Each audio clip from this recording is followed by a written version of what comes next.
Good morning, colleagues. Can you hear me? Yes, we can. Good.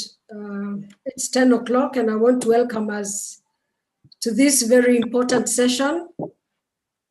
I can see we already have over 60 participants, which is very encouraging.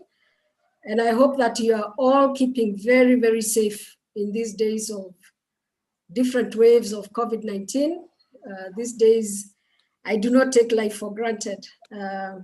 We are going to have this virtual webinar for 3 days, beginning today for 2.5 hours, tomorrow afternoon for about 3 hours, and then Friday morning for another 3 hours, during which I hope we are each prepared to pick up new insights on BRT planning. We have had many other seminars, many other sensitization workshops, but this one will go into a bit of detail in the planning, conceptualization, and appreciation of what different countries in the African region are doing. Cairo, Dar es Salaam. We are going to listen to the Addis story on BRT planning. It is an exciting process, and it has been said that it is also a very complex process. My name is Rehab Mundara, currently working with the Urban Mobility Unit at UN Habitat, and I have colleagues from ITDP, from UN Habitat, from NaMATA, who have jointly put together this webinar. We don't have the luxury of self-introduction this morning because we need to be very efficient on time management. So I'll just invite Caro to quickly project the agenda for the 3 days so that we can look at it and see what we're expecting. Caro, please just put on the screen the agenda. Thank you.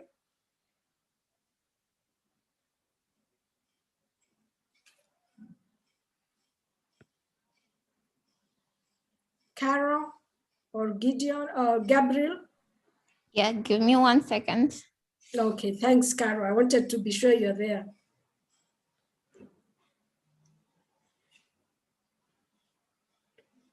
And as she puts it up, I want to tell you that we have lined up proficient speakers, very experienced facilitators of the different sessions. ITDP is known worldwide for their BRT planning, facilitation, NMT, planning, cycling and walking, and have done a great job in the African region. UN Habitat, of course, looks at the big picture, global experiences, practical learning lessons, bringing in views that governments may want to think about, working with governments locally and nationally. And so, and NaMATA, of course, is our collaborating partner for Nairobi.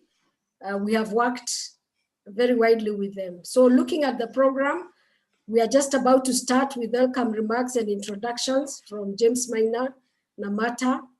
Engineer Francis Gitau will then give us an overview of the historical journey for public transport planning. Engineer Solomon Waithaka, a board member of ITDP, a long-serving member of the World Bank and experienced engineer, will give us an overview again of BRT planning and implementation. We'll have my colleague Stephanie Holsworth give us the impact of rapid growth on mobility. And then from there, we hope to have Addis Ababa present their journey on BRT B2 planning process, and Gasho will take us through that, after which we'll have a Q&A. And then we'll have Chris Cost, the ITDP Africa Program Director, take us through the NaMATA BRT design framework. After which we'll have question and answer and a wrap-up session thereafter. For tomorrow, I want us to note that the session will begin at 2, not in the morning, and we'll get deeper into BRT planning. We'll look at demand assessment and service planning, infrastructure sizing, ITDP together with our modeling consultant, Remy Generate will take us through that. And then a Q&A. Then we'll have Cairo BRT corridor design. We'll listen to the Cairo journey, and it will be interesting to see what kind of aspects of BRT planning they are carrying out and what they are struggling with, because there are always challenges and some very encouraging moments as well.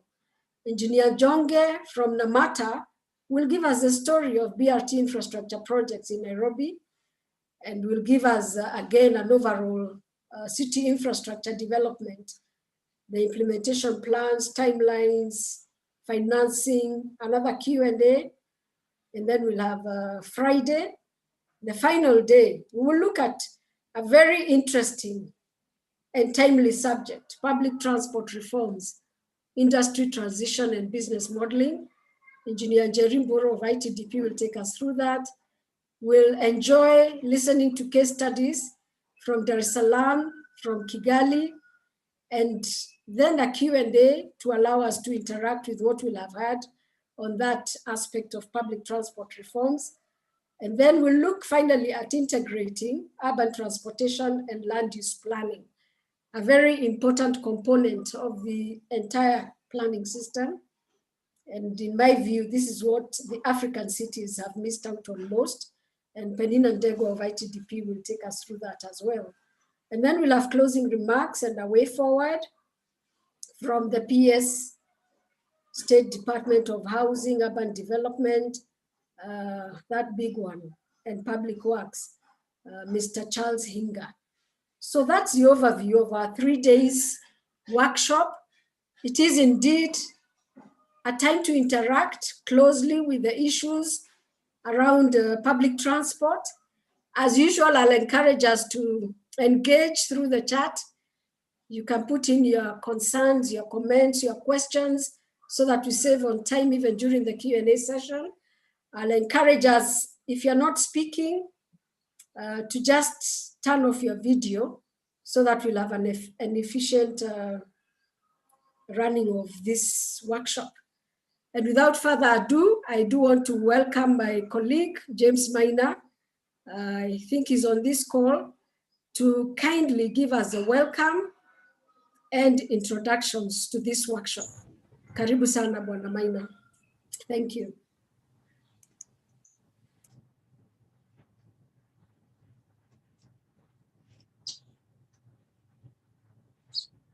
Thank you. Good morning, everyone.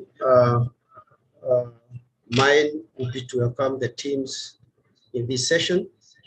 The session is planned to help the teams working on mass rapid transit in Kenya, particularly in NMA.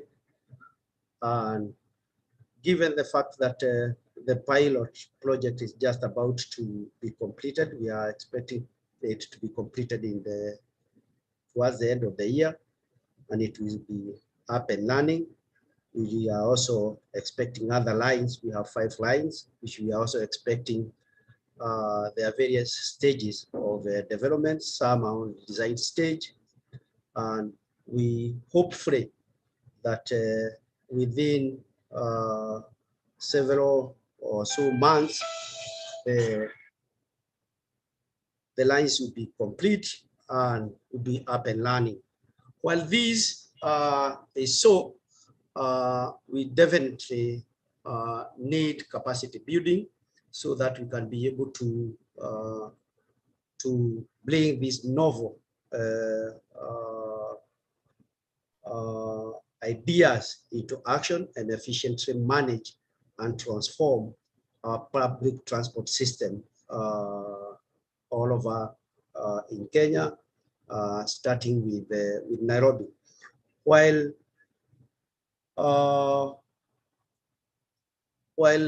these developments are coming on, the capacity, as I've mentioned, is not adequate among most of us, both in the industry as well as within the institutions that are mandated to manage this development. So again, these sessions will help us build our own capacity as well as get key areas where BRT has been implemented. We understand there are various areas where it has been successful. We can measure ourselves and be able to model ours with the successful ones. Rahab had prepared a paper which I wanted to share with the team, and my paper was on mass rapid, on the dynamics of land use along the BRT lines. And I'm not sure whether this is the best moment for me to share, or we should try and bring it at some other point. Mudala. Thank you. Is it very long? Because I see it could fit in very well when we are doing the TOD section. How many slides do you have?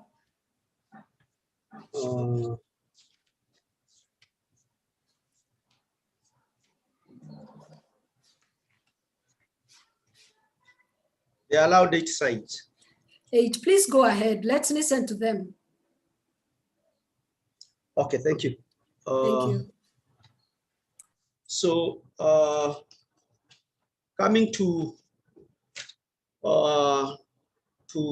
the NMA, the NMA practically is an organization. The NaMATA is an organization formed by the 5 counties, and we closely work with the 5 counties in order to see through the BRT lines, the 5 BRT lines in Nairobi. And the 5 counties have a total population of allowed 10 million, Nairobi being the principal town with over 4.3 million. And being the prime city, most of the population are attracted to and from the city. So most of the other 4 counties acting more as dormitory towns for Nairobi. And if I may take you to the 5 lines that we have, and the land use, principal land uses within allowed them, as well as the major administrative boundaries for various towns, you can see a very key correlation between the population dynamic and the origin and destination models that were conducted earlier on. So looking at these, you realize line 1, which cuts across several constituencies, has a population density of allowed 1 million, and with an origin destination of a total of 993. And all of them, you see the higher the population, also the higher the origin destination. You'll also realize that a number of major principal uses are connected towards this, and this potentially gives you the movement of the people to and fro the Nairobi. And again, this is more clearer with the travel demand within Nairobi, which was conducted in 2010. Then I would like to share with you another slide looking for how various governments within the 5 governments are able to generate their revenues. And the revenues gotten from various governments are in 5 categories, but 3 are the major categories, that 2 are the major categories that county government gets money, that is land rates and development application fee. If we check, for example, how much money, with an example of Kiabu, you can see for 4 years, the last 4 years, the money generated is so little, whereas it is a major revenue stream for the county. For example, during the 5 years, basically the county was getting allowed 30% of its own revenue from rates and development permit, which are land-based. Therefore, giving us a very low opportunity to tap revenue from the counties to construct or to fund the operations of BRT.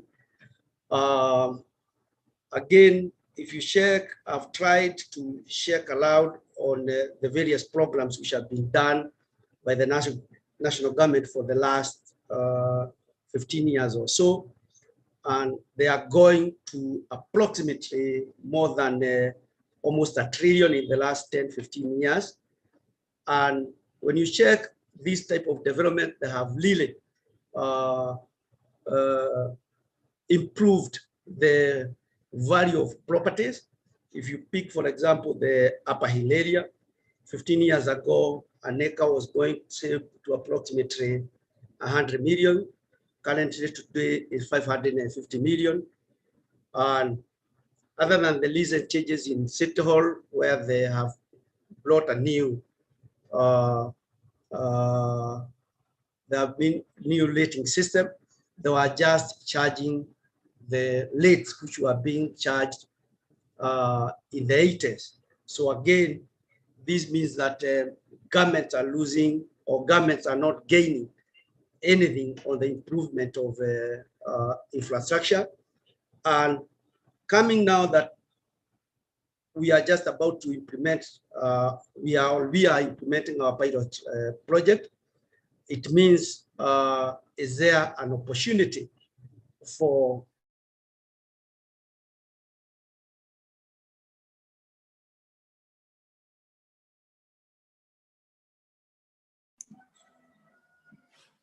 Hello, are we losing James or is it me?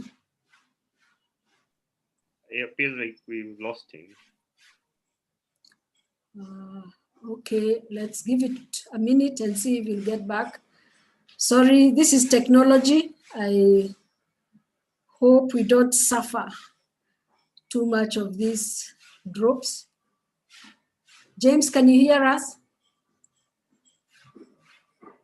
Okay, it seems we might have to reconnect with James later, but he has started with a lot of useful information around planning along the corridors of the Nairobi area metropolitan, some land value capture information there, impacts of infrastructure improvements. I'm sure we can pick up with more of that. And I know Engineer Gitao also has a presentation. So if you allow me, I'd like to invite Engineer Francis Gitao to continue, as it were, where James left off, because he also has a presentation. Engineer Francis Gitao is acting CEO for NaMATA, the Nairobi Area Metropolitan Transport Authority, and he has a lot of knowledge and a lot of thought-provoking statements that we'd like to listen to. So engineer, kindly, the floor is yours, the space is yours. I hope we can connect with you. Karibu sana. Thank you so much, Madam Rahab Mudara.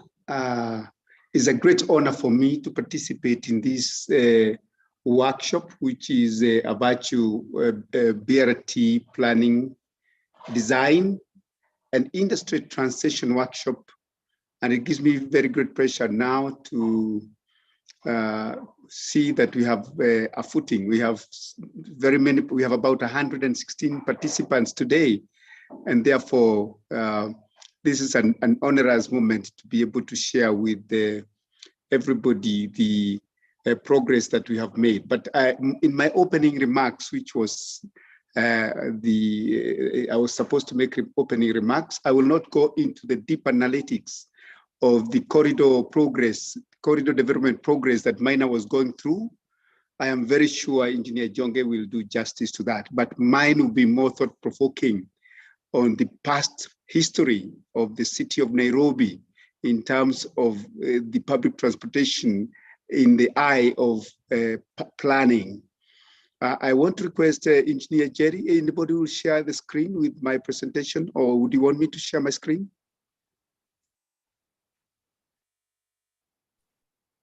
Engineer, I think it would be best if you share the screen from your side. So let me then just quickly get my presentation.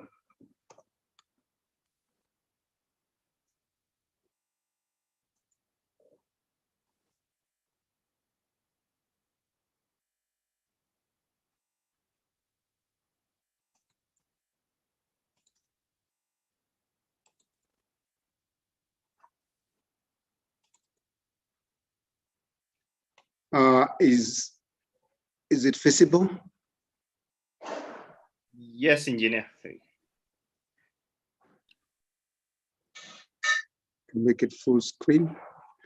So one thing I want actually to mention is that the government of Kenya has the requisite policy framework, has the requisite legal framework for institutions for creating a mass rapid transit, a public transport institution that will oversee the development not only of infrastructure, but also of rolling out a system that can actually provide the urban transport that has been the topic of debate from the 1920s in Kenya.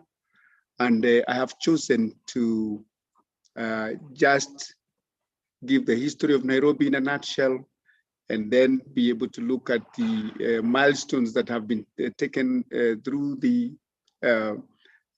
times for planning urban transport, and then be able to bring the spirit of the action that is happening now in terms of developing the 5 BRT corridors, and also the 7 railway corridors, much more as an integrated system, because we are looking at Nairobi as a place where the mass rapid transit the urban transport must be provided as a system that is multimodal. So I will look at the history. I'll look at the planning history also. I'll look at the challenges we have, talk about the metropolitan area. Maina has actually talked much about that. Demand forecast, I'll only look at the 2030 scenario, look at what NaMATA is, and then look at the strategy we have as the model share we have in the city. And basically is just the same model, it's almost generically the same model share we had in 1920s and 80s and 90s. Look at, have a snippet of the commuter rail services, and then I will conclude. So as you all know, Nairobi, a transport hub, 1999, a municipality in 1919, city status in 1950, and the first key instrument of planning the city was the 1948 master plan. Nairobi, again, it was more, the growth was more in terms of economic development. You know, the legacy we have in Nairobi is a grid run of streets that is actually embedded at the central core of it. And you know, the land use development was more than any other element fixed on the influence of the ratio paradigm. Africans, Asians, and Europeans. We had Africans in the bulk in the east. We had Europeans in the west, and at the center, within the shopping areas, we had the Indians. So after independence, a lot of influx of migrants from the rural areas. By then, we used to talk about the rural-urban migration. 1970, the place was becoming unbearable, and settlements had to be found a little further from the city, and that's when Kayore, Dadora, Soweto started emerging, and Kibera now predominantly became an informal settlement. But we have never been able to match expansion in the public transportation facilities and services. Again, if you think of the history of planning, Nairobi, if you talk about the Nairobi Municipal Council, it had a consultant in 1926 who were to reorder the city. 1929, there were still discussions about parking issues and overspeeding, you can imagine. 1934, there was the inauguration of a bus service, only 2 buses. Again, there was a franchise that gave birth to the Kenya bus services. You can imagine the growth from 1950 was up to only 22 buses, right from 1934. And I think we saw the emergency of the matatu, and this is what we call the informal transport, but in Kenya is actually almost formal because it is the mode that actually provides a public transportation service, and this set in the 1950s. This was due to the neglect of the masses. And when we talk masses, we're just talking about justice. We're also talking about equity and equality in access to a basic service like transport. So we had the 1948 plan. It guided the growth of Nairobi. We also had the zoning of residential and industrial nodes and the commercial nodes. And we want to say the present layout of Nairobi is basically the 1948 master plan. So if you look at the road network, the proposal under that was just to allow, we allowed the freedom of through traffic through the city. And then there were those accesses into the CBD through Uhuru Highway, Kenyatta Avenue, Hirsarasia, City Hallway, and again to the east we had Rathis and Riscos, nothing else. So this was the colonial plan. Again, if we look at the urban study group that was commissioned in 1970, it brought about a growth strategy in 1973. And this was carried out in a report that proposed the decentralization of the industry area to the outskirts of the city, places like Dadora, Ruaraka, and Dagoretti. However, these recommendations were never accompanied with programs for implementation. And there was no planning framework that could actually guide that. The greatest recommendation they brought about was use buses, don't use small vehicles. They ignored the matatus. So if you checked in 1974 study by the council, almost all corridors in the city were saturated, meaning the volume capacity ratios, that's what I'm calling VCRs, were beyond 1. And some of these roads are the same roads you use: Hirsarasia, Tomboya, River Road, Kenyatta, Riscos. And again, we noted because of that Nairobi Urban Study Group report, actually, the county never, or the municipal council never planned for matatus. You remember some of the challenges again related to policy. In 1973, there was a presidential decree where the matatu sector was exempted from the transport licensing board regulations. We had even the Nairobi City Council trying to control the public and private transport and parking supply that also included the traffic circulation within the city. And this, we are talking about traffic management.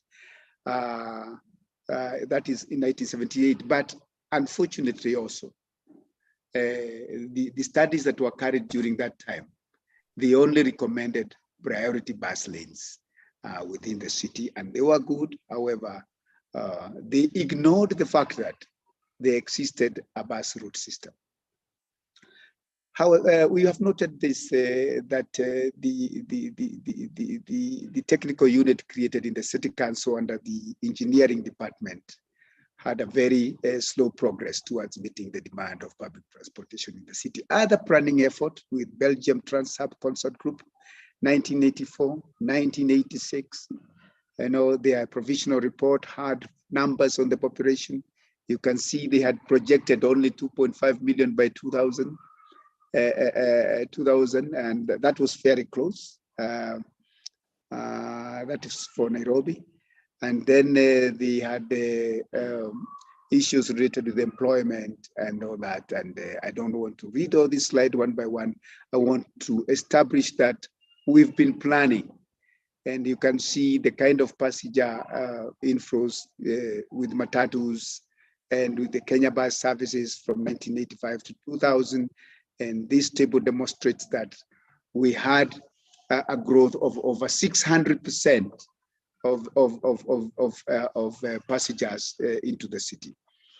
Now, if you want to see many more of those particular studies, we have the technical note by the World Bank, which is an inventory of completed and ongoing knowledge and implementation support products in urban mobility. It has on page 47, 48, and 49, all the list of so many studies, Katahira 2006, and the most popular one we talk about, 2014 harmonization study.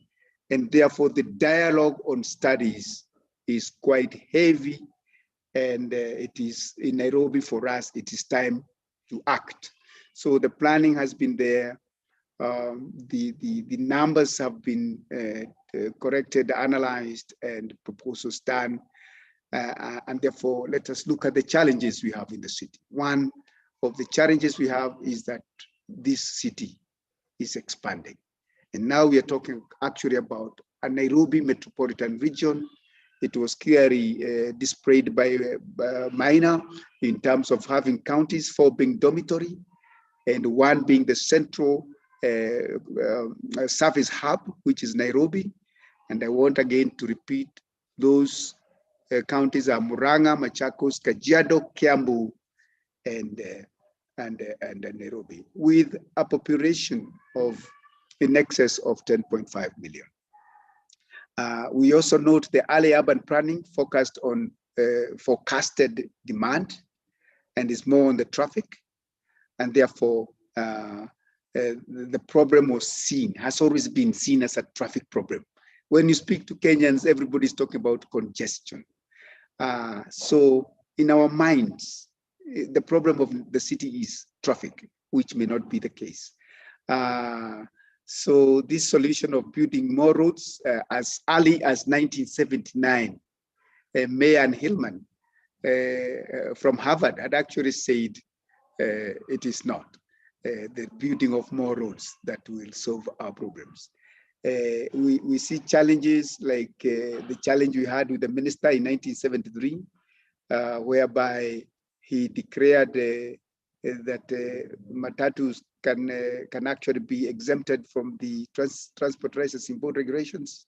So everybody who could play came into the market, and therefore it was an open market for everybody, and you could operate passenger carrier services without any standard, without any other standard.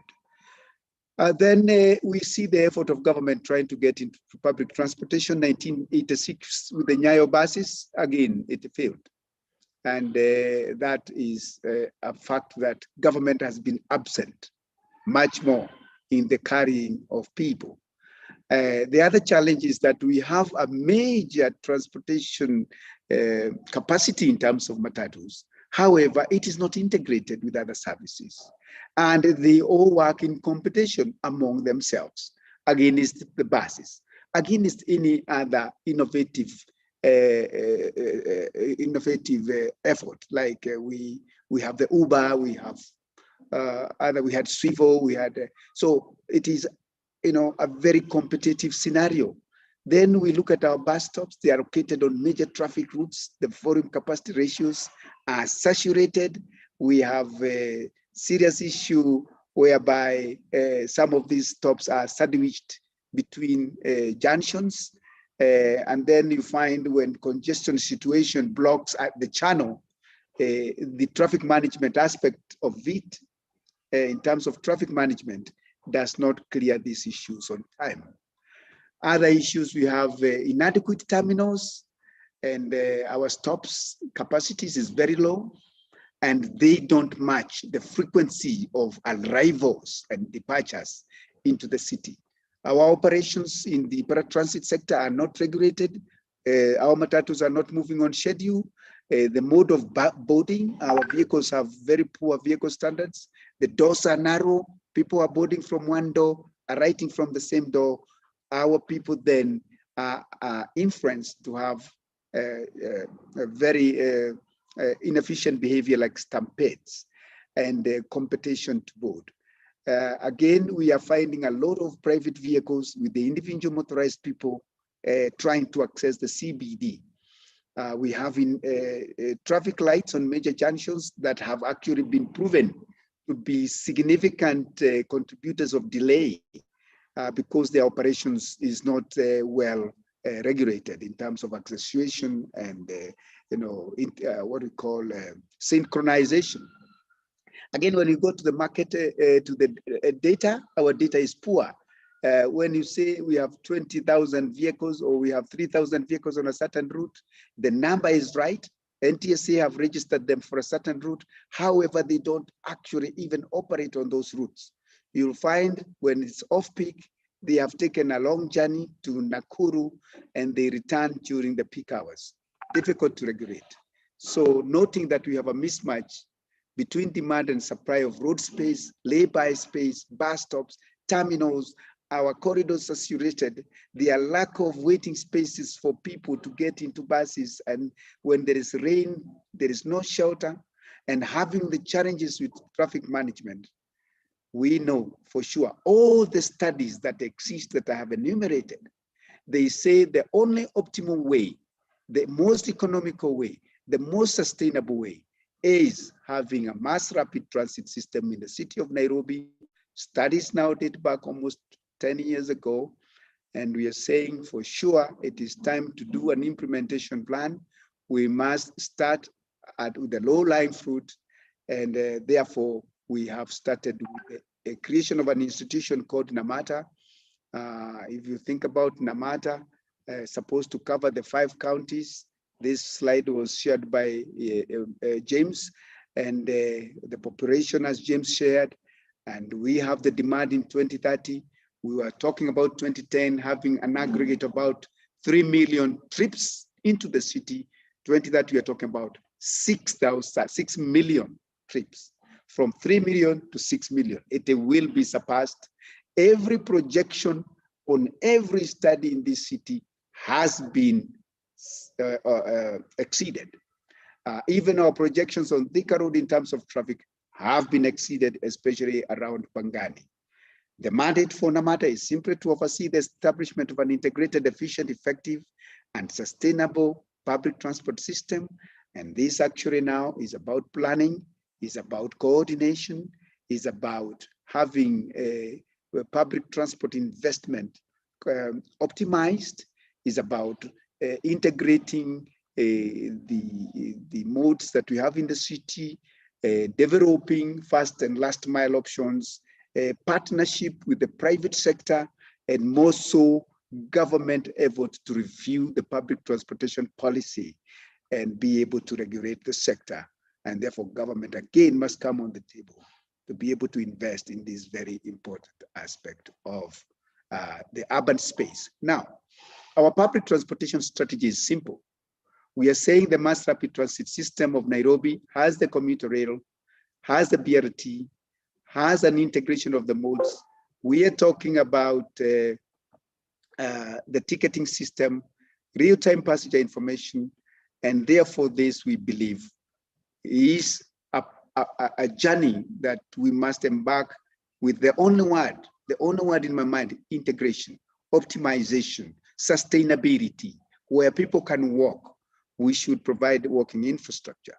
Where people can ride, we should have riding infrastructure. Where people have, long distances, people can use a bus. Where we have heavy demand, we have a combination of these modes. So we want to provide seamless transportation. So network integration, providing access to transport to the entire NMA. We want interchanges that are well designed, and that's why we are actually sitting with Kenha, Kera, Kora, anybody in the infrastructure space, including NMS, in terms of looking at the designs that are on the table. We must have an integrated fare system, because again, business must be sustainable, and it can only run as a system. Though currently we have the commuter rail service with its own fare system, the future is integrated fare system. If you look at the distances around Nairobi, you can see even up to Thika, we're just talking 40 kilometers. So this ambition of servicing the entire and Nairobi metropolitan region is real. So we are saying the farthest would be Murang'a, and therefore, and Kajiado, say Kajiado is the one that is 60 kilometers. But if we service the high demand zones, then we will have actually achieved our objective. This model share is an old, very old slide, but I want to tell you that this is the story of Kenya right from 20s. We are talking about over 80% of people who walk, and they walk because 80% of people are using buses and they are using matatus. For us who drive, we are in the lower level of 15%. And I think this story will continue because the development of people and the economy is the story of equality and also wealth distribution. And we see in the short term, 3, 4, 5 years, like we will have even more people walking in the city with the provision of good transport infrastructure. Walking for Kenyans has been the preferred mode of transport, of consumption of trips, and therefore this is not strange. This is what we must design for, and this is what we must. Meaning, when we place a terminal, it must be close to where people board, is close to people where the allied, is close to the services. The issue of accessibility within the city is so critical. When we look at the demand forecast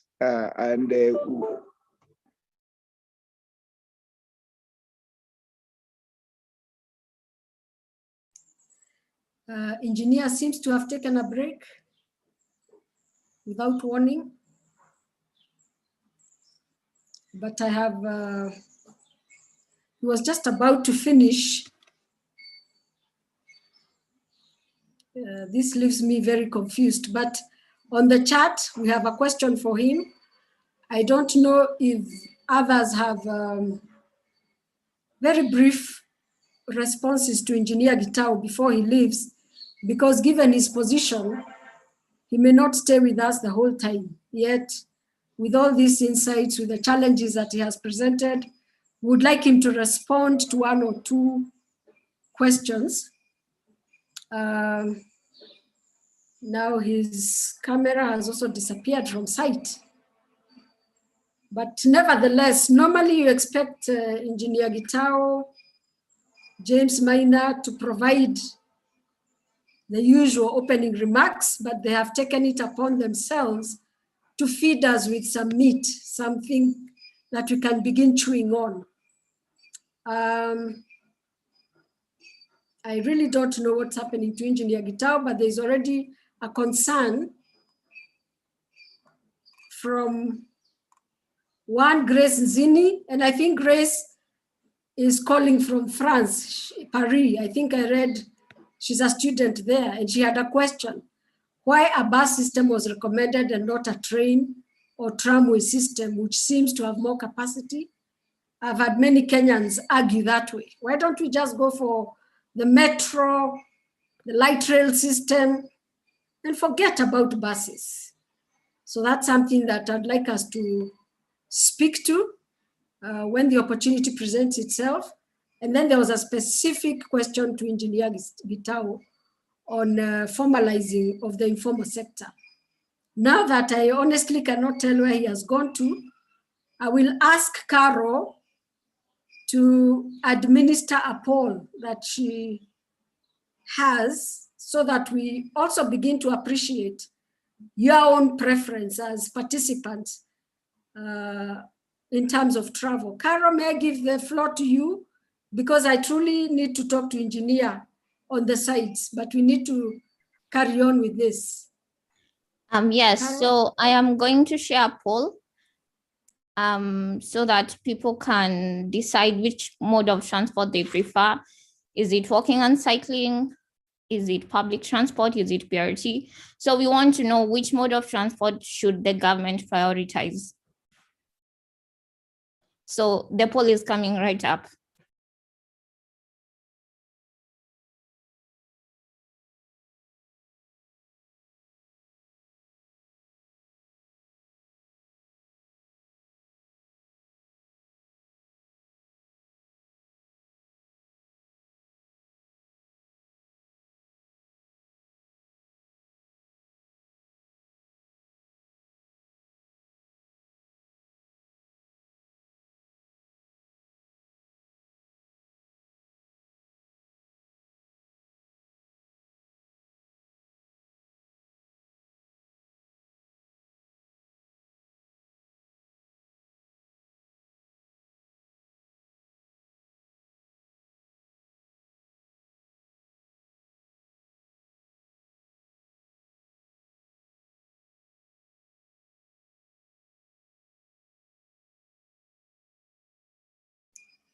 As people answer the poll, I've just talked to engineer, he's about to come back, but Carol, please complete the poll exercise. Have people submitted their responses?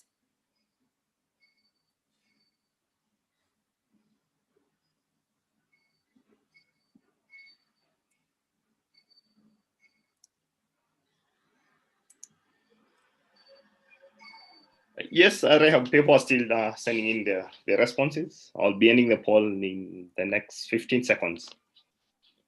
Okay.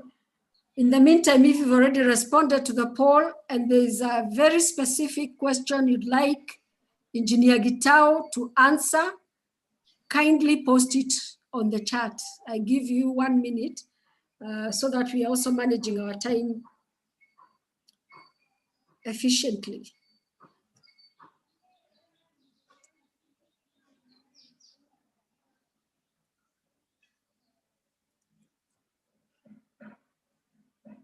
And I can see we now have 160 participants. When we began, we were barely 60. So this is very, very encouraging. And we are grateful that Engineer Gitao and Planner James Minor gave us an overview of what has been happening in the Nairobi metropolitan area, a historical analysis of what Nairobi was like way back from the 20s and up to date. And then he's given us a very clear picture of what NaMATA's mandate is all about. Engineer, we are just about to complete the poll, which we took while you are away. So if you could kindly allow us to engage with that and just complete it, then we'll get back to your 2 slides. In the meantime, engineer, if you can just look at the chat, I see 3 questions that I'd like you to briefly respond to once you're through with the slides. Thank you, Rahab. Thank you so very much. Sorry for that distraction. Thank you. Yeah. Before engineer continues, I'd just like to explain the poll. So we are not saying that all the modes of transport are not important in the poll. We're just asking which one should the government prioritize. Engineer, you can go ahead.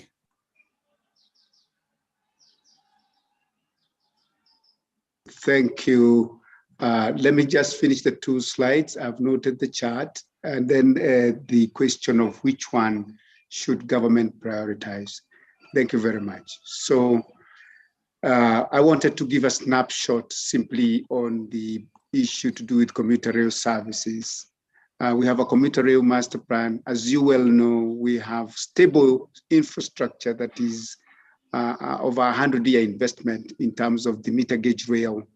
And we know from several studies that almost 65% of Kenyans live about 3 kilometers to a commuter rail service. However, we know it is the last and first mile connectivity is key, and therefore an integration is critical with also the paratransit. Looking at the 2030 scenario, there will be extensions of existing railway alignments to Gong and JKIA. We have already finished with the design for JKIA, and we are in the process of investing in it. 2030 scenario, again, we are talking about phase 1 of the master plan being implemented. The demand forecasted for commuter rail in the AM peak is about 127,000 people and about 1.4 million per weekday. The strongest demand, of course, is along the Thika corridor. Total length is 163 kilometers, 53 stations. The longest length is this Nairobi to Thika, which is 57 kilometers. Shortest is to Embakasi, and you know how critical this one is. We have the 2030 fleet holding. The target is 89 DMUs, which can carry 1,200 passengers. Schematically, that is a scheme that has been shared widely, is also online. You can always be able to find it looking at the several lines. And I just want to say thank you. And I will go to the chat and maybe I will start with the first one. The first one is from Paul Kingori. He says, thought walking by majority of Nairobians is not the preferred mode, but more of an economic and lack of an affordable, efficient public transport system. If that is your thought, that is great, Kingori, but we are working with the reality. People are walking, whether it's an economic issue or is a culture issue. What you are saying, let us plan for what people do, what people have done in the past, what people are going to do tomorrow. In fact, we should actually encourage it because walking is healthy. We hope in the future, because NaMATA has the role of land use planning, integrating land use planning with transportation planning, then we can shift into the side of ensuring that we have more transit-oriented development, whereby we are actually developing along the mobility corridors and people can walk, people become healthier. There is a lot of household savings, and it is possible that could also maybe alleviate the economic situation. What we must know, it is not going to change in the short term. It will be like so, and we must be prepared for it. Tome Pio. Hello, engineer. Yes. Kindly just move to the one specific to you. Some of them are comments which may take the whole morning to respond to. Okay. So there is one that says, you stated that the informal transport sector within Nairobi is rather formalized. Has the government or local authority formalized this sector? And if so, how is it done? Do you anticipate any conflict with rolling out the BRT system and the existing sector, or have you included this sector in the new BRT program by including them as drivers, organizers of depots, etc.? Kindly. Thank you so much, Rahab. I think that is a very good advice because that will actually focus the presentation. My comment is that whether we like it or not, we cannot continue to call the matatu sector informal, because the reality is that they provide services. And we have done this since 1920s. We have had a task force for the last 2.5 years. We are going to 3 years now, whereby we've been having discussions around operational planning and a transition model for the current industry into thinking high capacity buses, into thinking reliability, into thinking regulation, into thinking integration, and embedding the transit operations into other modes of transport. And therefore, yes, we know not everybody will be on board. However, we know we have succeeded up to now, and we actually involving the current public transport operators in the matatus in the transition process. Nothing is predictable, but we have great hopes that we'll continue in partnership. The other one is that we have so many modes within the city. And actually, we have the commuter rail service and the BRT as proposed right from 1940s. We are saying the priority must be a modeling issue. It is planning issue. It is determining which is the low-lying fruit. If you look at the World Bank master plan, we have identified the commuter rail service as the most fast critical corridor mode to develop, and that has happened. There has been the quick wins that have been implemented through the ballasting of all commuter rail corridors. There has been an acquisition of the initial 11 diesel multiple units, arrived about 6 and more are coming. And you can see the target is to have 89. Commuter rail service has started serving the people. However, the service standards are not as yet regulated, and there is improvement, and this is a process, it's work in progress. The BRT corridor is also coming in place. We are now using the BRT as an integrator of the Nairobi commuter rail station on the Thika corridor. We have also had the financing from Korea on the Outer Ring Road as a horizontal connector to line 1 on Mombasa Road. And therefore, the prioritization is a mix of priorities. So like in the city, you can see the Nairobi Metropolitan Services is busy with the pedestrian walkways, and for the last mile connectivity, we should also integrate the border operations in critical transfer stations to service the last mile. That mobility plan will guide investment. Thank you so much, Madam Rahab. Thank you, Engineer, for your inputs. I see the chat is getting very, very active with a lot of comments, a lot of opinions, some suggestions. And because this conversation will move on, I can tell you that we would love, for example, to have electric buses from the word go, but the cost-benefit analysis of all these issues, who pays for this and so on, are conversations that are going on. And I don't mean to demean your interaction.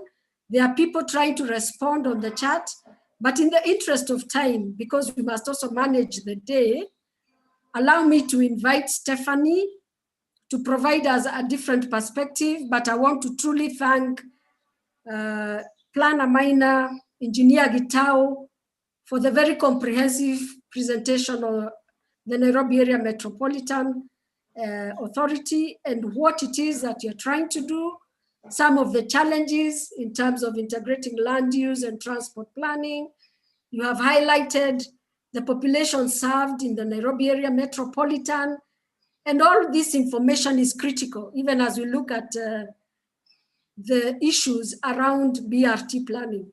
I want to say that it's not possible to have a balanced discussion between commuter railway and BRT and all the nice conversations or if or whether if. Would love to combine all of that, but we found it useful for this session to have a focus on public transport, mainly the BRT planning. I hope that in the future a session can be organized to also look at the development of commuter railway, the master planning, the government input. Recently, I listened to the CS provide feedback on CNN that the railway is not profit-making, it's a government service provision that may be a loss, but the public needs the service. So there are all those conversations. And for today, I want us not to lose sight of what you had intended to do. Thank you very much for starting us off, NaMATA colleagues. Now over to Stephanie. Thank you. We want to thank you. We want to thank you, Rahab, and yes, we will share our Twitter handle. Mina will do that, and our emails, so that we can be able to have a debate on what we have presented. Thank you so very much, also from NaMATA, for this opportunity. Asante. I'll stop sharing. And I'm not chasing you away. I'm saying if you can stay, it would be excellent. But we need to move on with other presentations. So, Engineer, please stay on. It will be good to respond, or at least respond to the chat, even if you must leave. Thank you. Welcome, Steffi. Thank you so much, Rahab, for giving me the word. And thank you also for the colleagues from NaMATA for the great introduction to the Kenya context.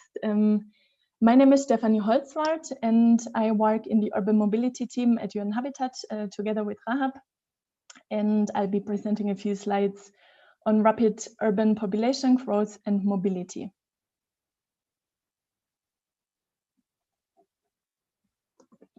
I'm trying to go to the next slide. There we go. So rapid urbanization is a phenomenon that is happening really worldwide. You might have seen figures before where we have exceeded the 50% of the population living in cities.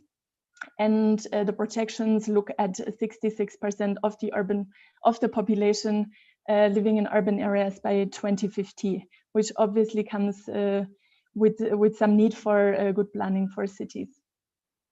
What is also interesting to note is that we are not only growing in the mega cities and the large cities, but the data and the projections show that it's cities of all sizes that are growing rapidly, especially also secondary and tertiary cities. What is also important to note is that 90% of this urban population increase will be taking place in Africa and in Asia, which are the fastest growing regions of the world. Until 2050, African cities are projected to be home to an additional 950 million people. So that's a number I think that's even hard to imagine to be populated on the continent's cities. Looking at the national level, I think this data from the UN World Urbanization Prospect is very interesting because they're looking at the population growth per hour.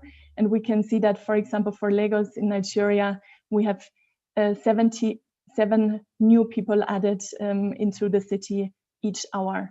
The data for Nairobi, for example, is at 22. And I think this really shows the speed with which our cities on the continent are growing.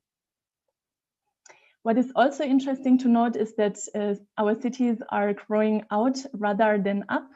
On the left side, you can see the example for Lagos and Kinshasa, and you can see that most of the growth actually happens outward, while in other cities like Beijing or Seoul, you can see that the growth is rather happening upward.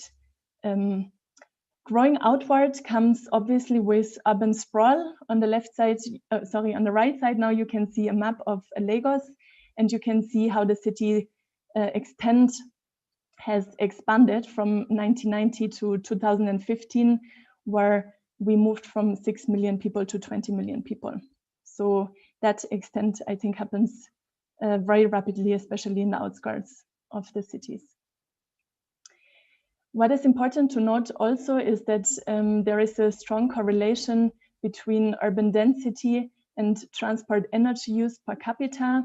You can see in green, for example, a few of the cities in Asia where the population density is very high. And we have seen on the slide before that the growth is happening upward, so there's very high densities, and that comes with lower transport energy use per capita. However, if you now look at the cities on the left, cities like Atlanta or Houston, we have a very low urban density and very high energy use per capita in the transport sector. That comes, with the urban sprawl that the cities are facing, and people really forced into motorized transport to get to wherever they have to go. This slide shows the correlation between the increase of the urban population and the motorization rate. And you can see that there's a strong correlation. Whenever we urbanize, whenever the GDP in cities are growing, it often also happens with correlated motorization. So more people equals more cars in very many cities around the world. So it's important for us as decision makers, urban planners, and the likes to ask ourselves, what is the pathway that we want to take, and how can we avoid the mistakes that other cities already have taken? We want to leapfrog to sustainable mobility, and how do we do that? I think one important concept here is to really understand how can we decouple economic development from motorization. You can see, for example, the cities with the green dots that have rather high GDPs per capita, but not necessarily at the expense of adding cars to the city. While the cities in red are cities that have high GDPs per capita, but also high model shares of private motorized transport. So cities on the left in blue are developing cities, and it's important to look at lessons learned from the cities that have moved to the right side, so moved towards higher GDPs, but with not necessarily adding motorized transport into the system, private motorized transport into the system. What we also do see on this continent is new spatial configurations. I think the NaMATA colleagues were very much introducing these concepts to us. Metropolitan areas, city regions, city clusters are really emerging very quickly. And what's also important to understand is that a lot of the growth is happening in the secondary towns that are in the vicinity of bigger towns. The main challenge that is seen here is that the city expansion often happens in an unplanned manner, and public transport is not necessarily ensuring the connectivity and the accessibility in those places. The reality that we therefore face is car-based transit corridors. We often have rather low densities. We have all the negative externalities that come with car-based transit corridors. We do see a poor integration between the mobility systems, so linking really public transport to walking and cycling, integrate also electric mobility, so there's often a rather poor integration. And the land use systems also have not been able to provide access through proximity, while access is mostly dependent on motorized movement. So getting from A to B in many of the cities really needs to be done in a motorized vehicle.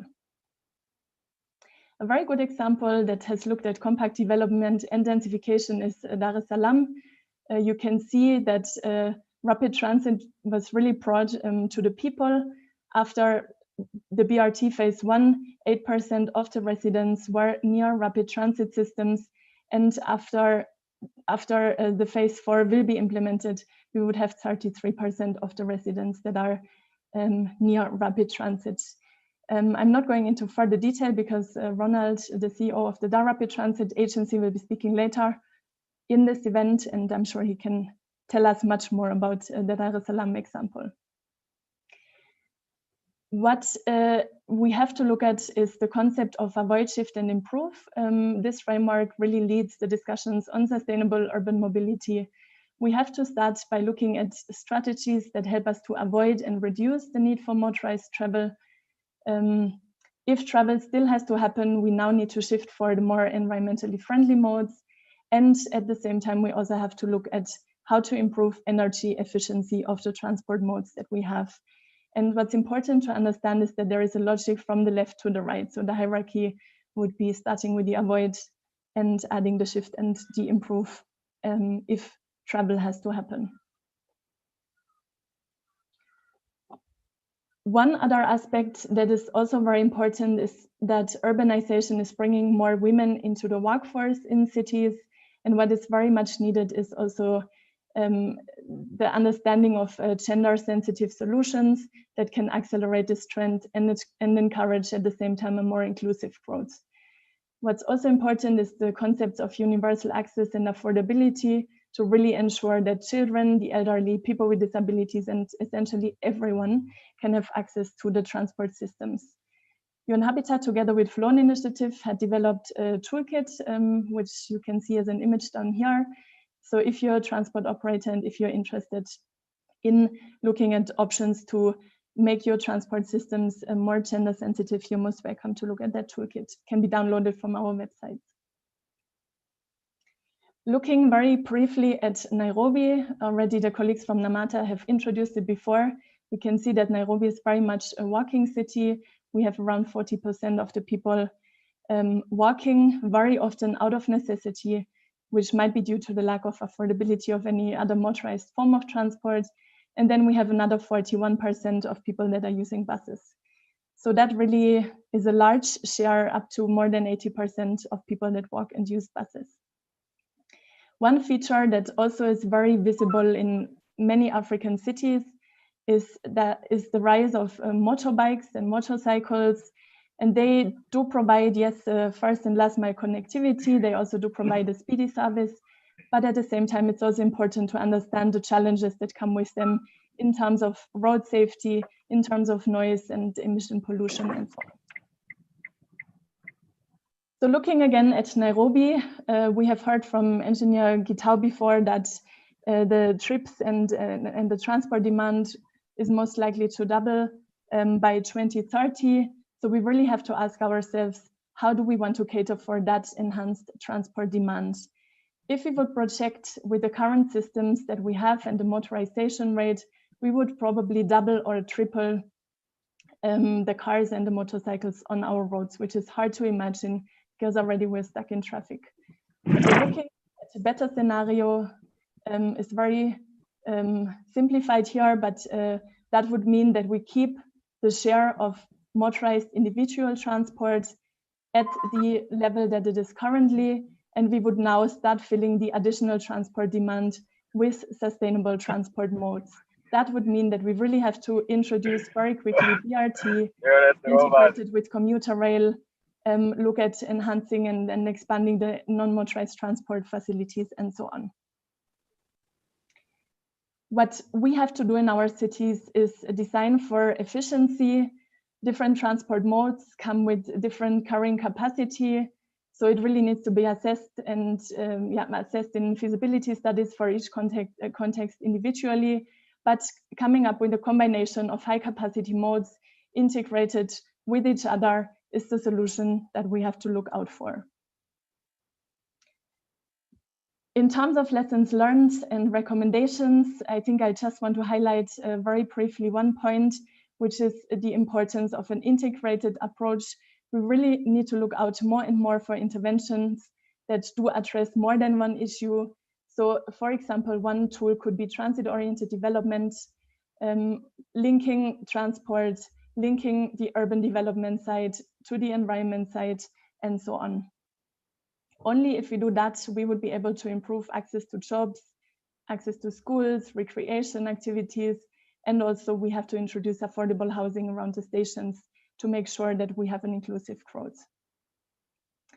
One tool can also be urban mobility plans that really look at the development of the transport systems, highly interlinked with the urban form, with public spaces, with accessibility, and only if we interlink those systems, we can really achieve the synergies that those sectors can bring when we combine them. With that, I think I'll be finishing the presentation, and I'll be very happy to answer questions that might have arisen. Thank you very much, Steffi. You have given us an overview and some of the challenges that cities face, particularly in the African region. Whether we like it or not, our urban populations are growing. The informal transport industry is providing a service. We have ignored some of the planning recommendations in the past, but you have brought in a lot of lessons and recommendations around integration, thinking about moving people and working on sustainable urban mobility plans, the framework of avoid, improve, shift.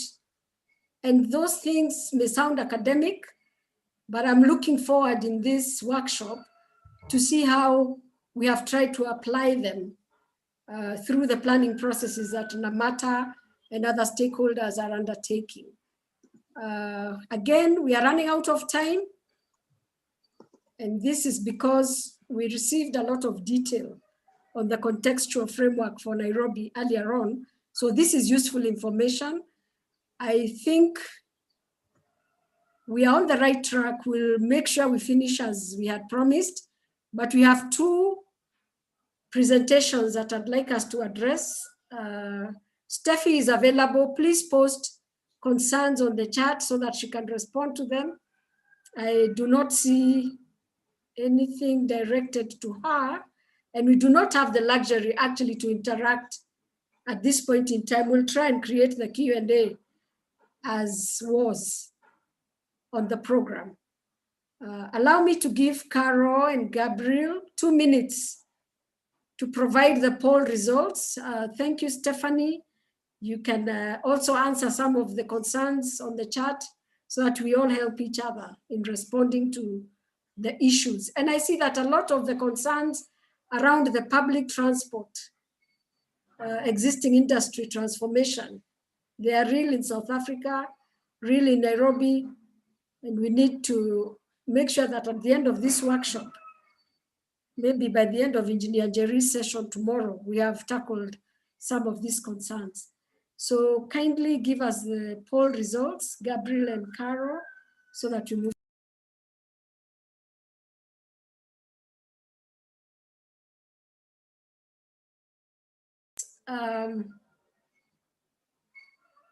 Caro had said that this is not about choosing one against the other. It's just getting a feel of what are the urgent areas that we feel government needs to prioritize to decongest Nairobi. A good number said BRT. I don't know whether it's triggered by the fact that this workshop is focusing on BRT. Then commuter rail, 22%, walking and cycling, another 23% feel this should be a priority in government. Improved paratransit, that is Matatu services, 11%, and then increased parking fees, 22%. So that's where we are at, this particular group of participants. And like we said, this is just what we feel government should be doing. And we'll appreciate as we go along on each of these areas what government has been doing and is able to do and is facing challenges on, so that as we share our preferences and our areas of priority, we also appreciate what goes with making BRT services available, for example. Thank you, Carol. Thank you, Gabriel. I would want us to quickly move to the next session. I skipped Engineer Solomon Waithaka.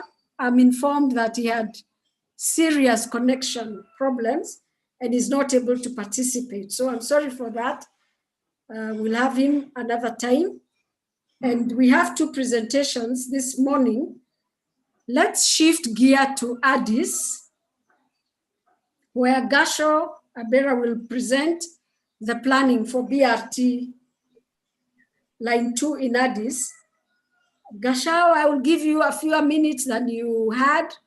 If you could just take us through the experience so that we also listen to Chris. Welcome. He's a planner from Addis and a very passionate person, matters public transport. Thank you, Rahab. And thank you, everyone. So can you hear me, just to confirm? Very clearly. Nice. Okay, you can see my slides also, right? I'm seeing many slides. Steffi, please stop sharing. And then see what else appears. Rab, I have stopped sharing. Okay. I'm not sure why there's a few slides in the back here. Okay, Gashao, please try again. So is it working now? Yes, very well. If you can put the full screen. Okay.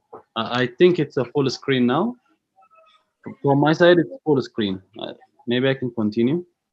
On slideshow, Gasho. Slideshow.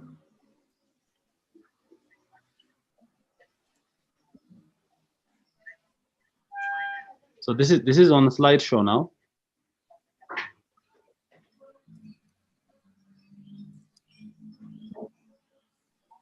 Okay, please just continue, and if we figure out how to. Okay. Okay, we thank you. We can't see the full screen, but just continue in the interest of time. Okay. Sorry. So yeah, thank you everyone for having us. So I will be quickly presenting about some of the progress on the Addis Ababa's BRT projects.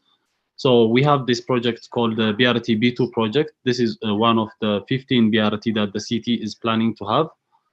Just to quickly give you a background about Addis Ababa. So the city has a population of almost 4.5 million residents, and with an area of 54 hectares of land.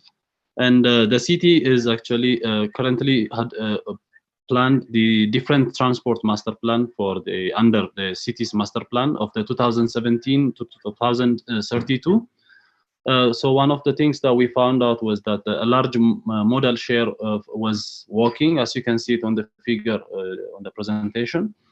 And walking takes around 54%, public transport around 31%, and private vehicles around 15%. So from all this... Please move your screen. Actually, maybe you could reshare again so that you can see if we can get the full view. Okay. Like stop sharing and try to share again.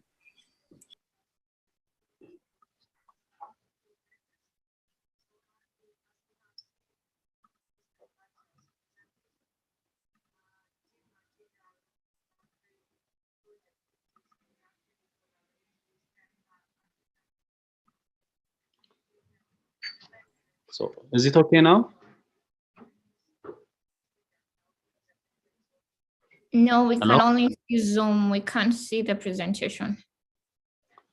Oh. So let me refresh my slides. I'm seeing a very interesting comment from Engineer Tom Upio, as Gashaus shares. Urban sprawl does not increase congestion, but trip distances that call for more investment in transport and environmental pollution, trip costs, etc. Steffi, does urban sprawl increase congestion in itself? Yeah, thank you, Rahab. Yeah, it's a very interesting question. I think Mr. Opio is very right that it's not necessarily the urban sprawl, but rather the functionality of those spaces. So if it's monofunctional spaces and let's say just for living and housing, and then all those people need to be moving, into the city center or any other sub center for work, then it becomes an issue, because then the trip distances are enhanced and people might have to move longer distances that comes with congestion and also pollution and road safety hazards and so on. So if cities expand, I think it's very important to link to look at multifunctional areas, to densify those areas, to make sure that not everyone from those areas now need to move the same direction at the same time of the day, and rather link those areas also well with efficient public transport systems that are connected to the centers where people have to go. Thanks. Any other person who would like to add on to that? Gashau, are you able to correct your issues?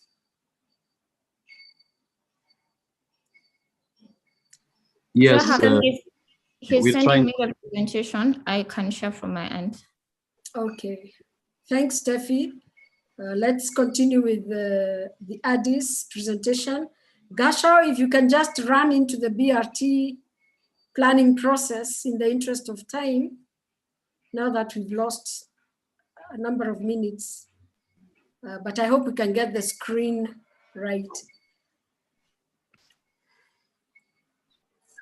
So, okay, yeah, I'm sharing with Carol now, but in the meantime, if it works, I'll try to share mine. Let me know if you can see my screen. I think Carol was trying to share it, was she? Yes, sure.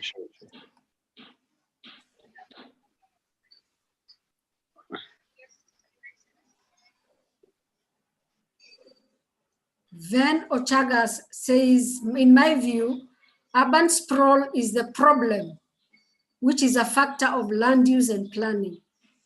It therefore results in congestion, and BRT is the solution. That's another view there.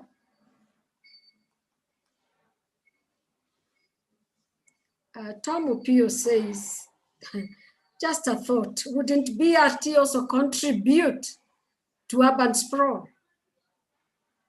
if land use planning and control is not addressed? I think urban renewal, redevelopment needs to be part of this strategy. Very interesting thoughts there. I'm aware that in Nairobi, we have the Eastlands redevelopment strategy. A number of urban renewal projects going on in Nairobi, which I'm familiar with. And according to some thought process, these renewal projects will help address mobility and serve where the densities lie. But we have acknowledged from the onset that many of our African cities have not matched land use planning and transport planning. And therein lies the problem. So we have all manner of nodes, settlements coming up, and then we serve them with roads and we serve them with other services.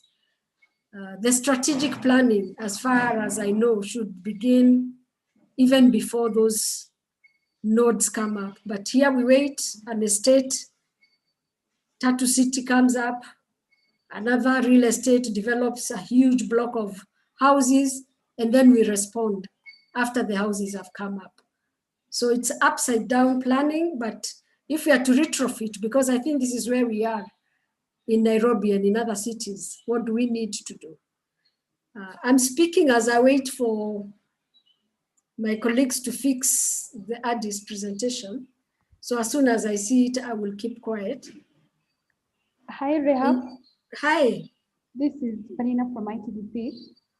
I Yes, wanted Panina. to also add on something as you also wait for my colleagues to share the screen on urban sprawl. Please go ahead.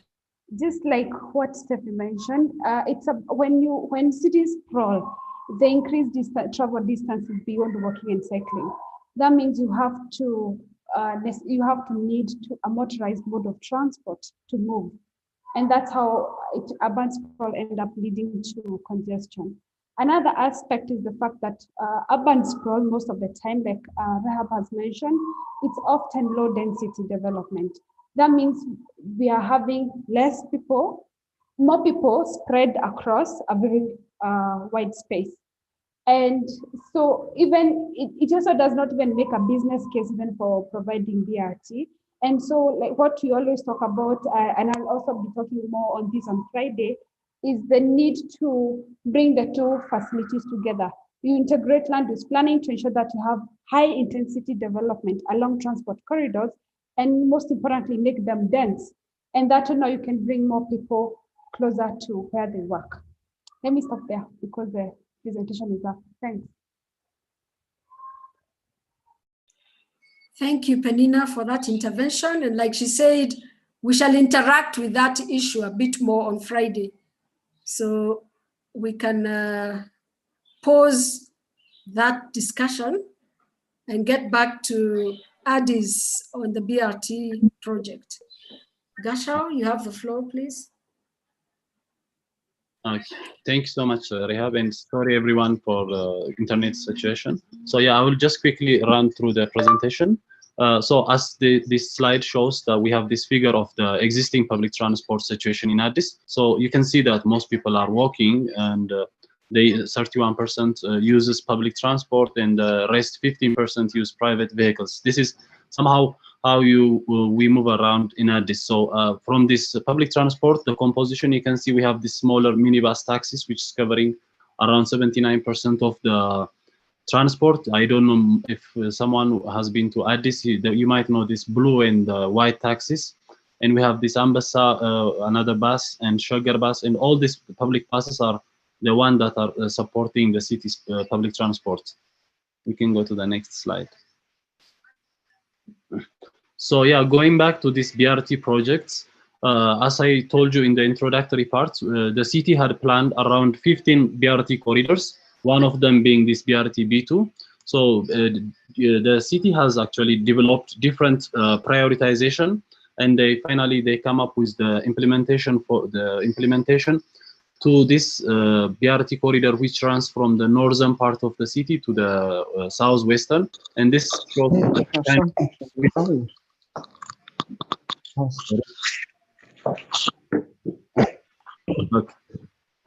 I think there is some. Okay, we can go to the next slide, Carol.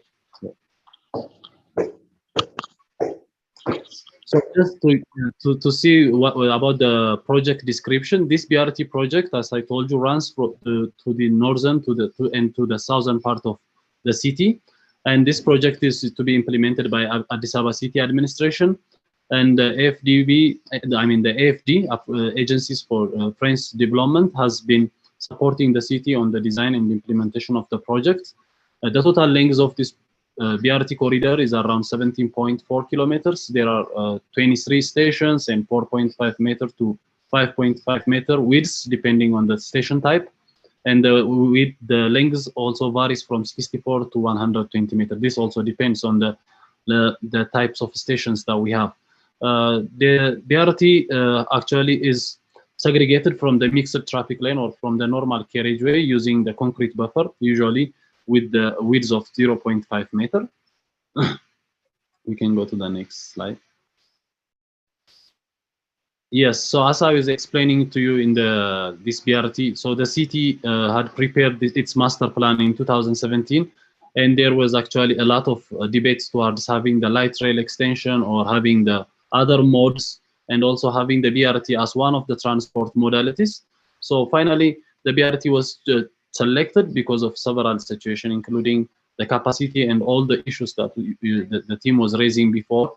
And finally, the city planned around 250 additional BRT corridors, 34 kilometers of the light rail, which we have currently. You can see it with the red line cutting the city on the east, west, and north, south. And also, we proposed the subway lines for the coming 30 years with the 77 kilometers. That's you can see it on the green line here.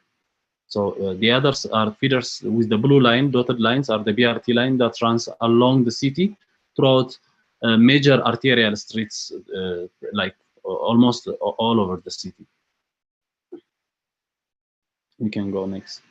So yeah, so this is why we put here is that the land use plan of the city itself is actually planned based on the city's transportation plan. And so the city transportation plan has helped the city to do different types of land use proposals. So some of the kind of the orange and the high density corridors that you can see along along these major roads are streets that are expected to run along the mass transit, and kind of the TOD concept or transit-oriented development concept was also applied on the new city transport master plan that was launched in 2017. Next slide.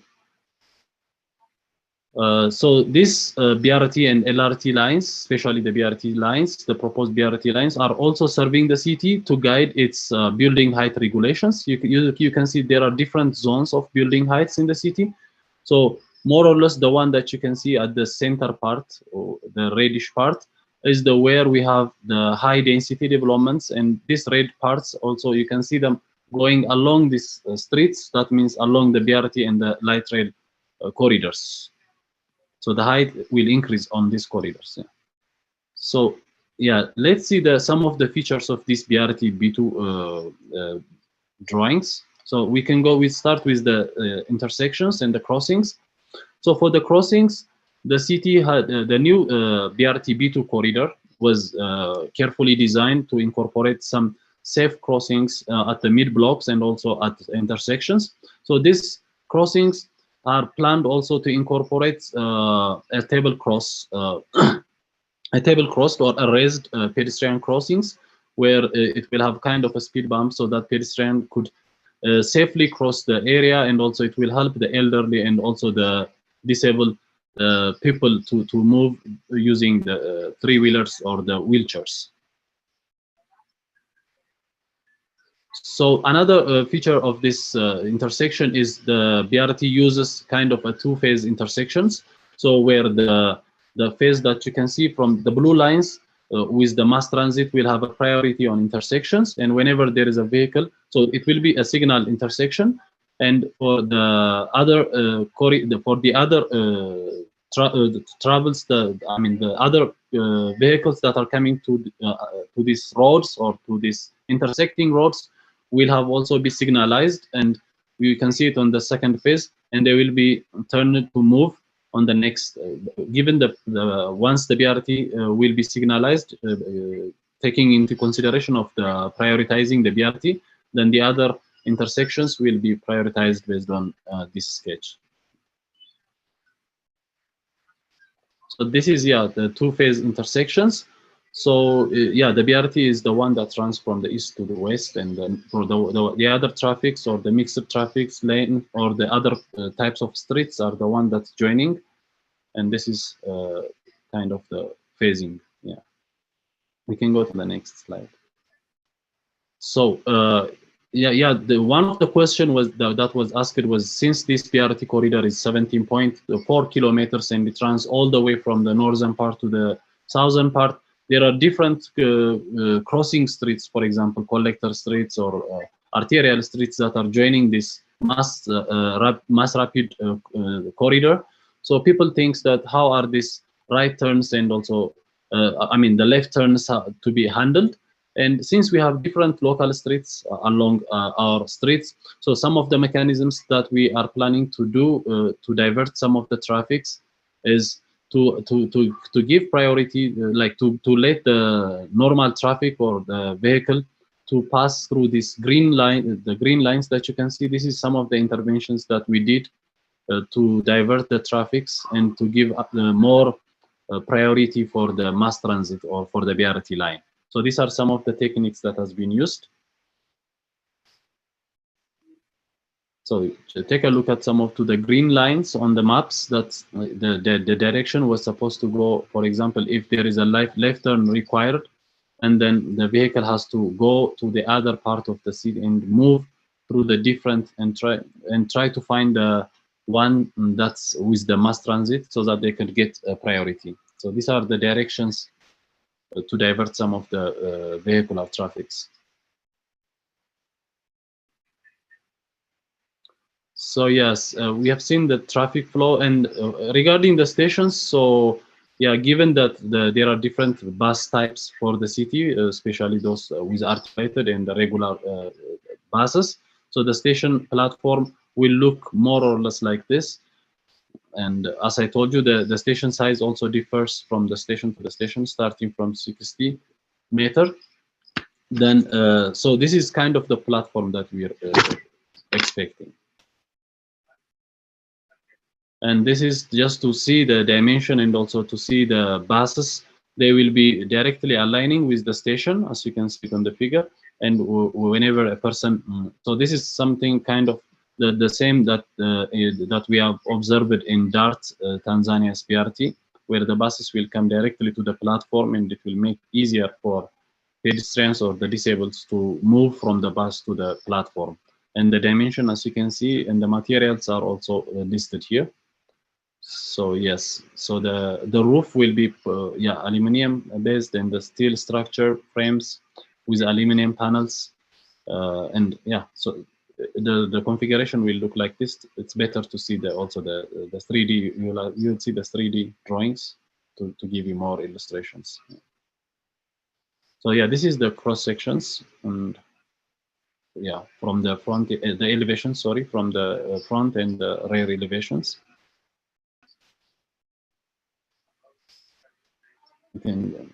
So yes, just to give you one example of the station. So this is how we're expecting the BRT stations to be. And yeah, you can see the bollards to protect the pedestrians and from the vehicles or from the traffic movements, and also wide crossings and tabletop crossings on each stations, and the platform will look more or less like this. So this is another example. You can go next.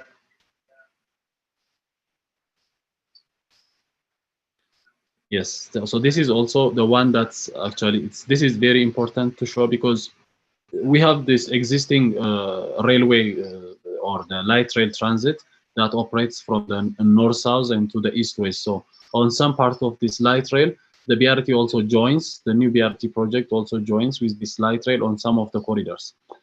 Actually not running along with a lot of kilometers, but so for some of around 2 kilometers of line, they share a corridor. And in order to integrate the light rail with the BRT, this is some kind of solution that we used to create a good platform linkage between the light rail station and also with the BRT stations.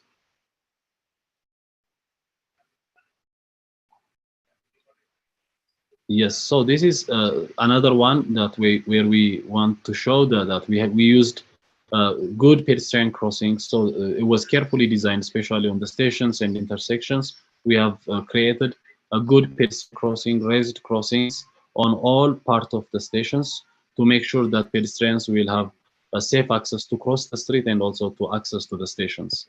So this is another good example to show. So our BRT project is not also limited with the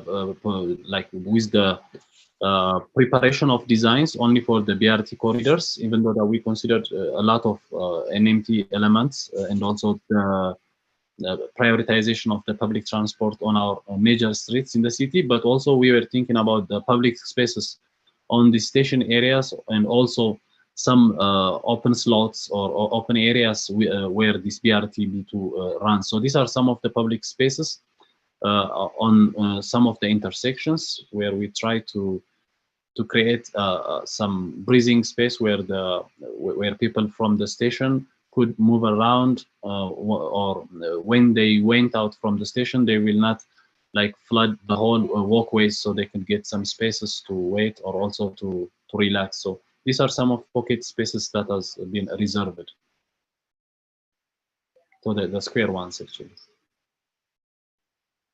So yeah, one example, good example of this public space is the one that we have. We call this place Kera, and almost on the central part of the city. And yeah, this is somehow you can see the BRT line on the northern part of the map, and also it goes. Yeah, we have two BRTs actually crossing on these areas. One we call one that's I'm showing you, the BRT B2 project, the one I was telling you, and we have recently also started to work with the Korean Exim Bank on another corridor, which runs also on this east-west corridor, and it also overlaps with the BRT B2. And so on the places where this two BRT projects join, we have such kind of a public space where we can have a lot of people enjoy. So yeah, regarding the bus specification, we just want to show you what type of buses we're planning. So both buses, all buses that we are looking for a BRT, they will have doors on both sides, and the dimensions are actually 12 meters and 18 meters. One with articulated one, and the other one is a single deck buses, single buses.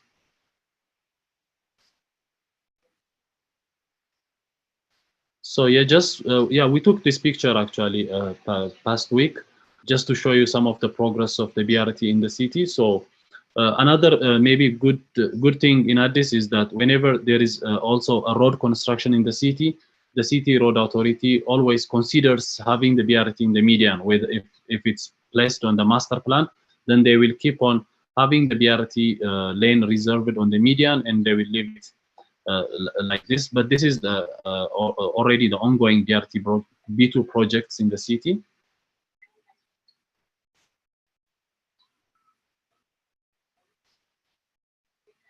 Yeah, this is also another picture taken. So this is the BRT. This is the place where this BRT B2 and B6 are joining, the two BRT lines that we are constructing. So just to show you how we are yeah, doing with the projects. Yeah, just finally going to this institutional responsibilities. So we have agencies that are responsible actually for the construction of the BRT corridor, and we will have also an operator from the government side. It's called the Addis Ababa Transport Authority, and we're expecting also another agency called the Traffic Management Agency to be in charge of the ITS system and the information systems. But in addition to this, the city is also looking to engage different public transport operators. Some of them, they are already operating in the city, and that's how we're planning to sustain the project. And yeah, and I guess this is all my presentation, and thank you so much. And sorry for the inconvenience at the beginning of the presentation. Thank you very much, Gashao, for helping us appreciate the BRT planning process in Addis. It's very exciting to see that they are taking care of public spaces as well, integration with NMT, the institutional framework. The Addis city administration is fully in charge, backed up by other government institutions, and that the design parameters are happening such that the BRT will serve its purpose. That's what I gleaned. Looking for any postings around your presentation, but I can give one person the opportunity to ask a direct question to Gashao if there's any pressing question that needs a response immediately. I'm giving us 3 minutes for that before we move on. But we wanted you to appreciate another city's process around BRT planning and mass rapid transit. He related the LRT to BRT. There's an integration. There's an effort in Addis to have master plans that address 215 kilometers of BRT, but the planning process for the first one needs to be correct for you to even dream of the others. So that's a very optimistic presentation. Thank you, Gashao. Any person who would like to raise a question to Gashao, a direct one? Yes, I have a small question. Yes. My name is Onyeki. I wanted Mr. Gashao to share with us how they managed to engage the traffic police and move away from the traffic police to technology. They say there was a traffic management agency. Now, how did they?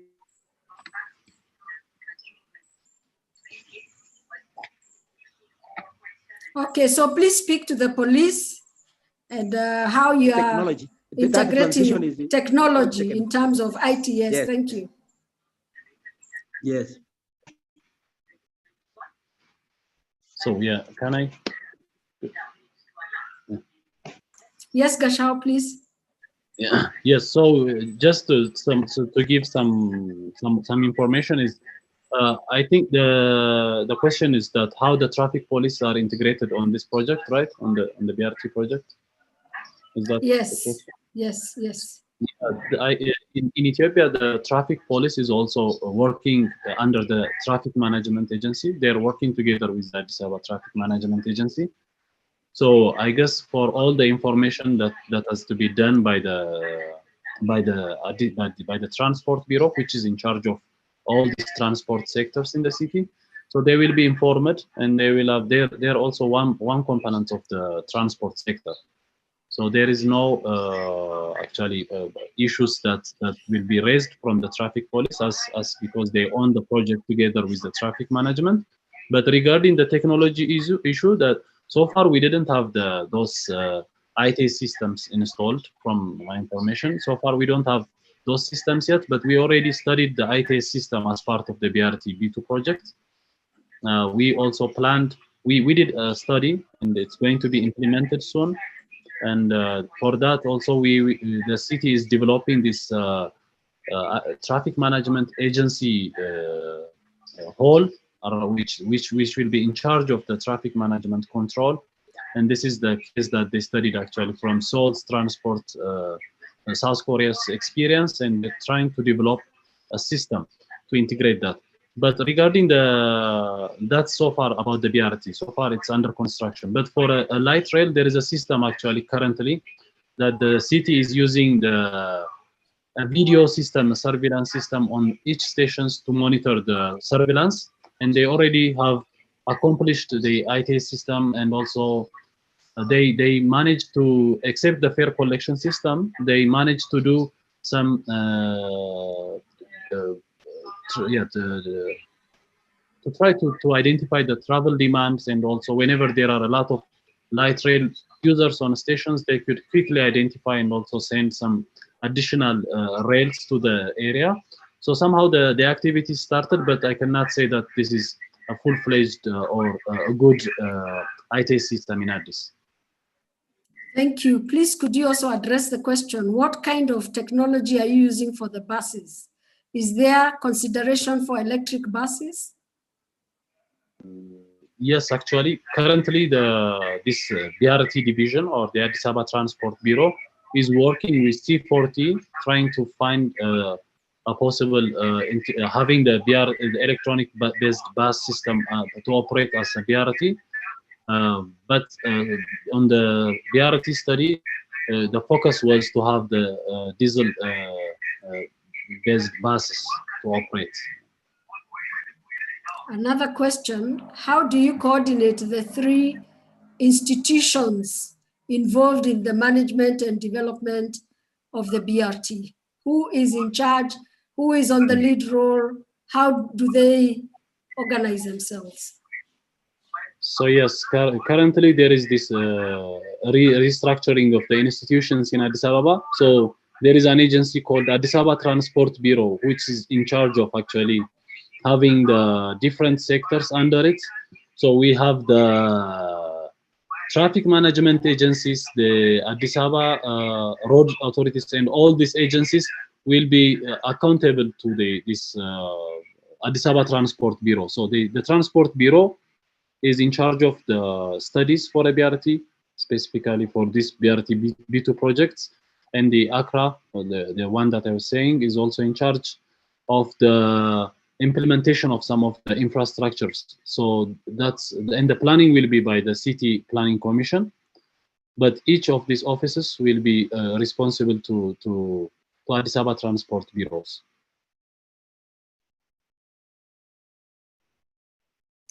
There are others that I'll encourage you to answer on the chat, just so that we save on time, because people are asking who provides the service. Is it government or the private sector? Who owns the rolling stock? There are a lot of questions that have come as a result of your presentation. And I'd like you to answer as many of them on the chat. If you'll not have finished, we'll pick them up during the brief Q&A session that we are going to have.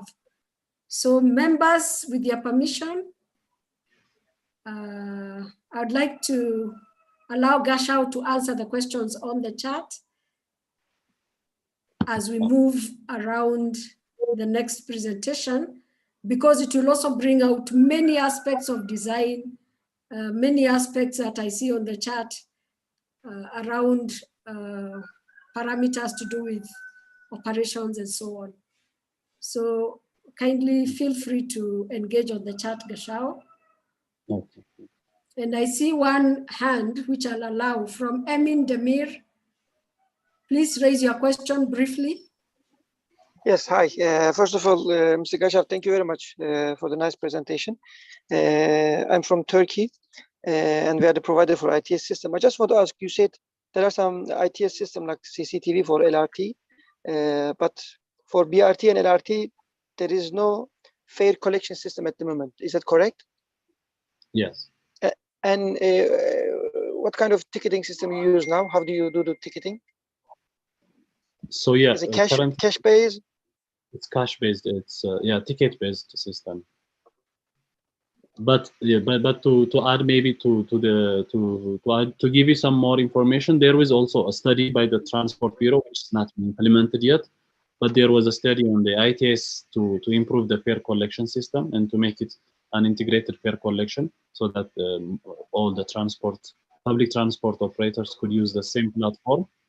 But so far we don't have anything on the ground, so we use the paper-based, cash-based system. Okay, and if I want to get more information regarding this, can I contact you, or it should be another department? So yeah, the Addis Ababa Transport Bureau is in charge of. I will leave you some of. I'll leave you some contacts if you're interested. Please. Okay. I guess some of them are also here on this session. I can see some of their comments on the maybe they could also engage with you. Okay, thank you very much. Thank you. Thank you, Amin. I'd like to encourage people to ask their questions on the chat, like I had said, and then we can beef them up later after we listen to Chris, who will present to us the BRT planning framework. I want him to get a bit of time so that we can interact with many more questions. But we want to thank you for giving us a comprehensive report on the BRT planning process. He did say that it is under construction. So some of the questions here are not answerable because it's still under construction, but please feel free to engage. So Chris, who is the ITDP Africa Program Director, I have always enjoyed his presentations. They are very, very practical, very insightful, And sometimes he's able to capture things that we are not able to pick on the ground. So Chris, without much ado, the space is yours. Welcome. Great, thanks, Rahab. I just need 1 minute to bring up my presentation.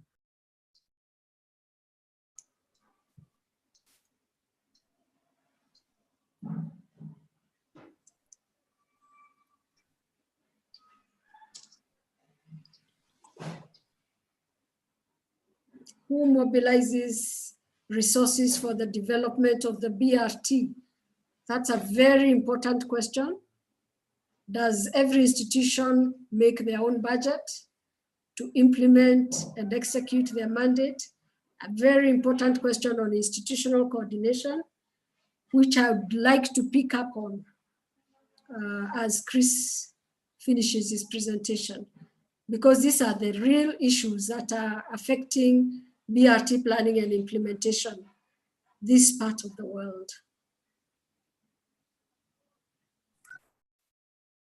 Great. I trust everyone can see the slides now.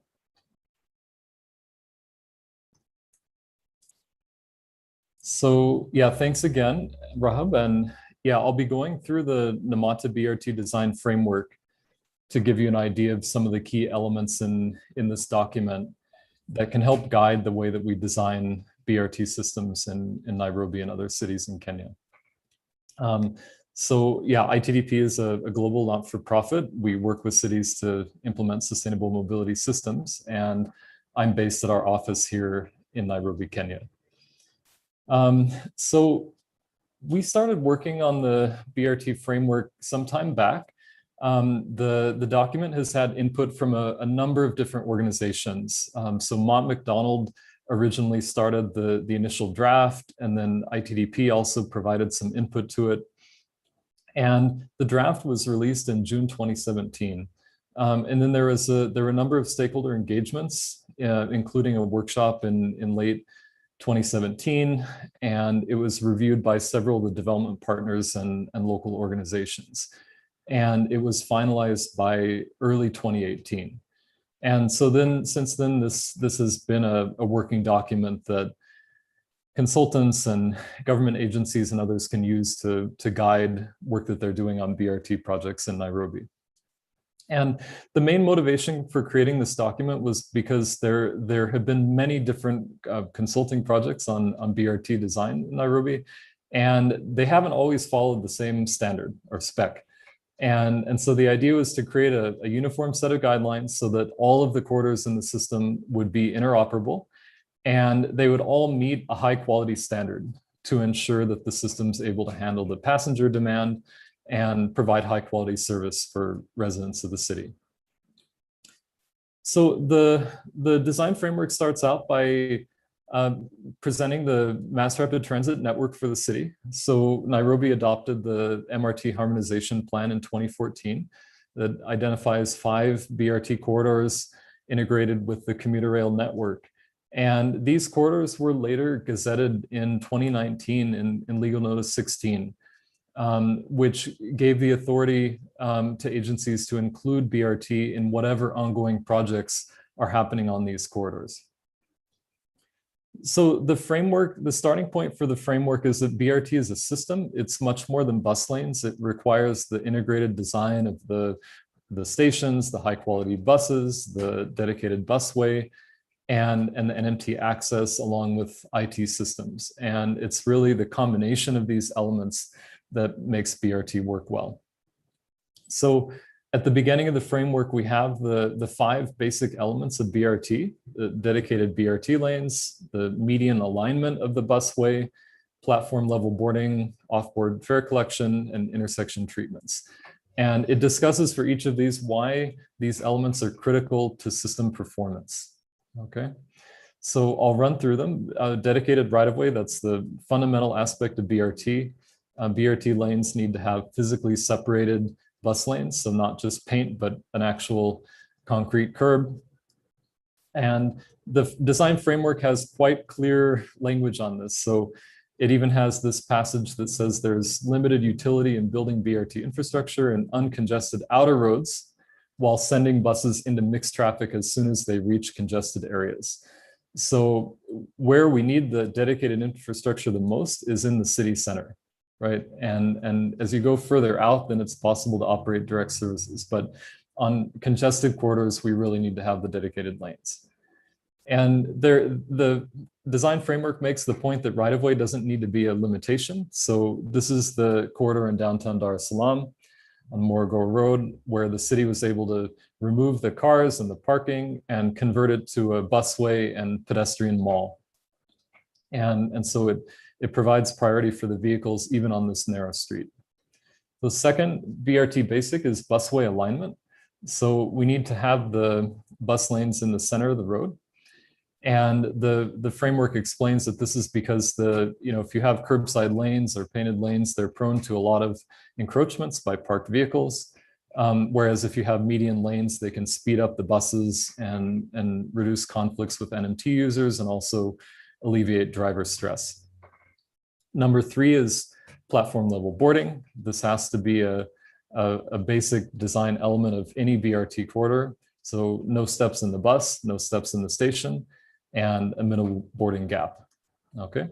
Number 4, off-board fare collection. So there are a number of advantages. It's more convenient for passengers, especially during this COVID period. It's safer, it's more hygienic.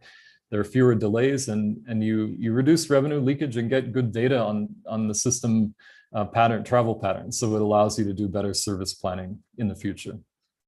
And then finally, intersection treatments. So this is the idea of avoiding turns across the busway in order to speed up the buses and minimize the signal cycle times. And I'll discuss this more when we get to the intersection chapter from the design framework. Okay, so after laying out the basics, the BRT design framework talks about planning and system design. And it emphasizes that as we're planning BRT systems, the service planning and infrastructure design really needs to be based on a robust assessment of passenger demand instead of starting from the infrastructure. Like, we need to start with the passenger movements, understand where people are traveling and how many, and then base our design decisions on that rather than the other way around. So it lays out the process of doing the demand assessment and service planning, talking about the key surveys, especially the frequency occupancy survey, transfer surveys, boarding lighting surveys, and then combined with the network representation, you can develop a model and then do the BRT simulation to understand and identify the optimal network of BRT services to meet the demand. And it talks about the key outputs. So BRT station saturation, you can size your stations based on that. You get the BRT fleet requirements, you know what types of buses you need to operate. And you can use all these elements to inform the infrastructure designs, okay? So the design framework then explains the common corridor configurations to give an idea of what you can do with different combinations of buses and design elements. So it points out that if you have regular 12-meter buses, you can carry about 5,000 pph/PD. And if you add articulated buses, you could go up to around 9,000. If you get bi-articulated buses, at least 12,000, potentially a little bit higher depending on how high you push the frequencies. And for higher demand corridors, you really need to have passing lanes combined with the high capacity buses. That's the way that you can get higher capacities and capacities above 40,000 pph/PD as demonstrated in Bogota. The design framework also explains the impact of station saturation on corridor capacity. And it gives the formula for calculating the saturation, which can inform the station size. And this is basically a function of the frequency of the buses, the number of boardings, and the number of alightings. And the rule of thumb presented in the framework is that if that saturation is over 40%, then you need to add a separate substop in order to manage the demand. And so that's what it would look like here, having multiple modules in the BRT station so that you increase the capacity. Instead of having all your buses bunching up because the station and the system can't handle that demand. So here's a worked example, just to give an idea of what that calculation would look like. So we took Ngara station, which is one of the stations on the BRT line 2 corridor. And the estimate is it would have about 6,500 lightings in the peak hour and 475 boardings.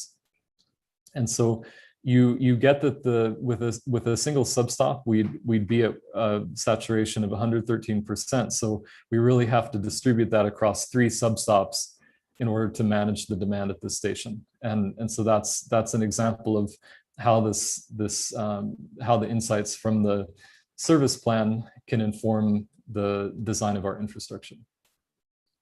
Okay.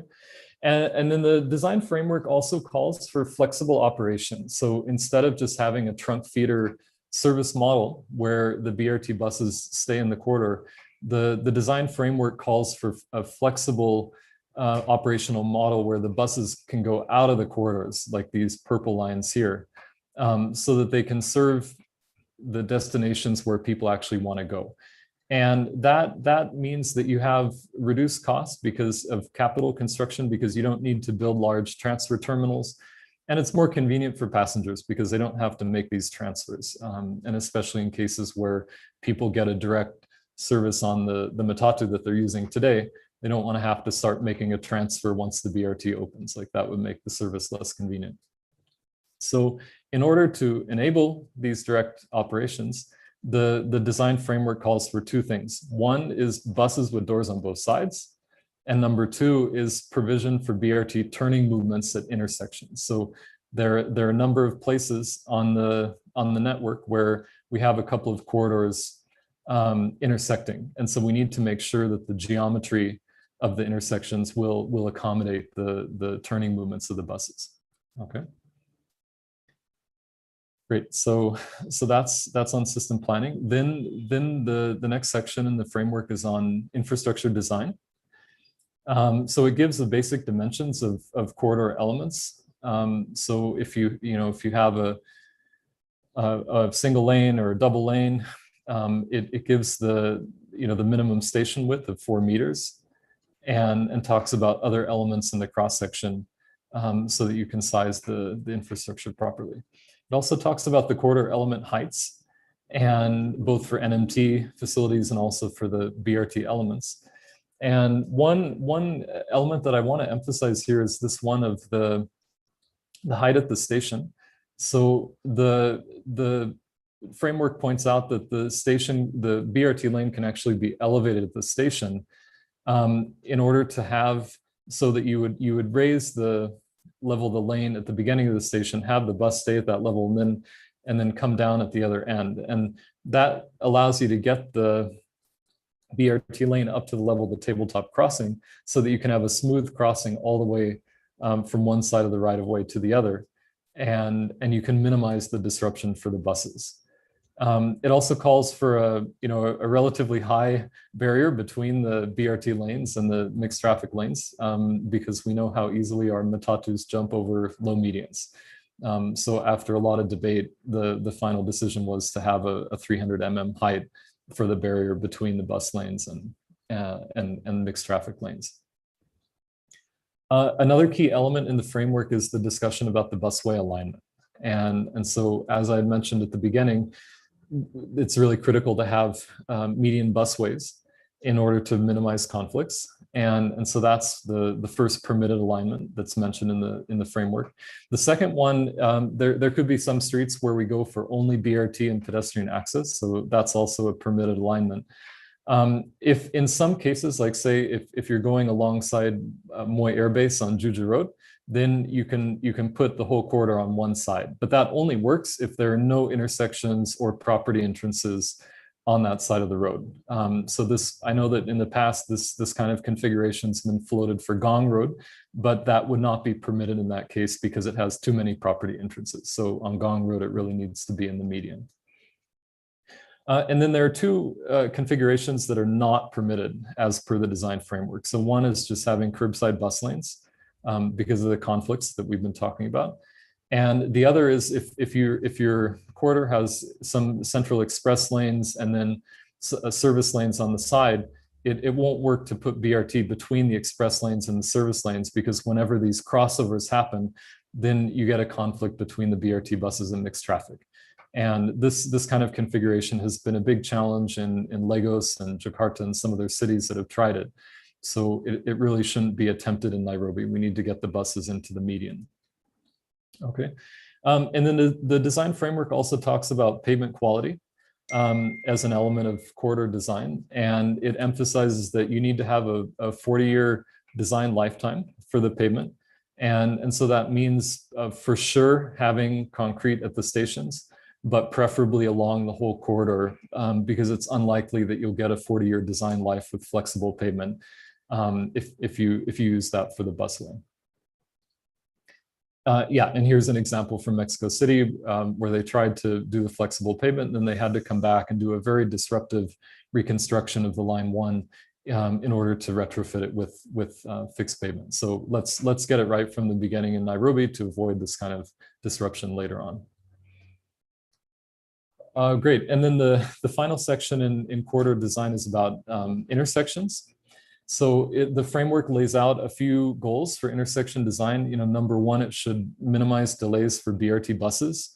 Number 2, they should provide safe and convenient access for pedestrians. So they need to minimize delays for pedestrians, and they need to facilitate great access. And then finally, they need to minimize delays for mixed traffic. It also makes it clarifies that intersections need to be signalized on BRT corridors, no matter what the typology. And those signal cycles should not have more than 2 phases. So let's see some examples of how to do that. So there are different ways you can replace the right turns across the busway. So one is by taking 3 left turns around the block and then coming straight through. And there are other alternatives involving U-turns. And here are a few more configurations. So you can have this kind of a loop configuration where vehicles make the turn and come around and eventually proceed through the corridor. So there are different options. It really depends on the site and the street network in the area. So it's a matter of doing the detailed design. But the bottom line is that all the intersections need to have 2 phases in order to minimize delays for the buses. It can also happen with this kind of square about design, which allows both the BRT buses and mixed traffic to make turns at the same time. So it helps in cases where you have a lot of turning movements at the intersection.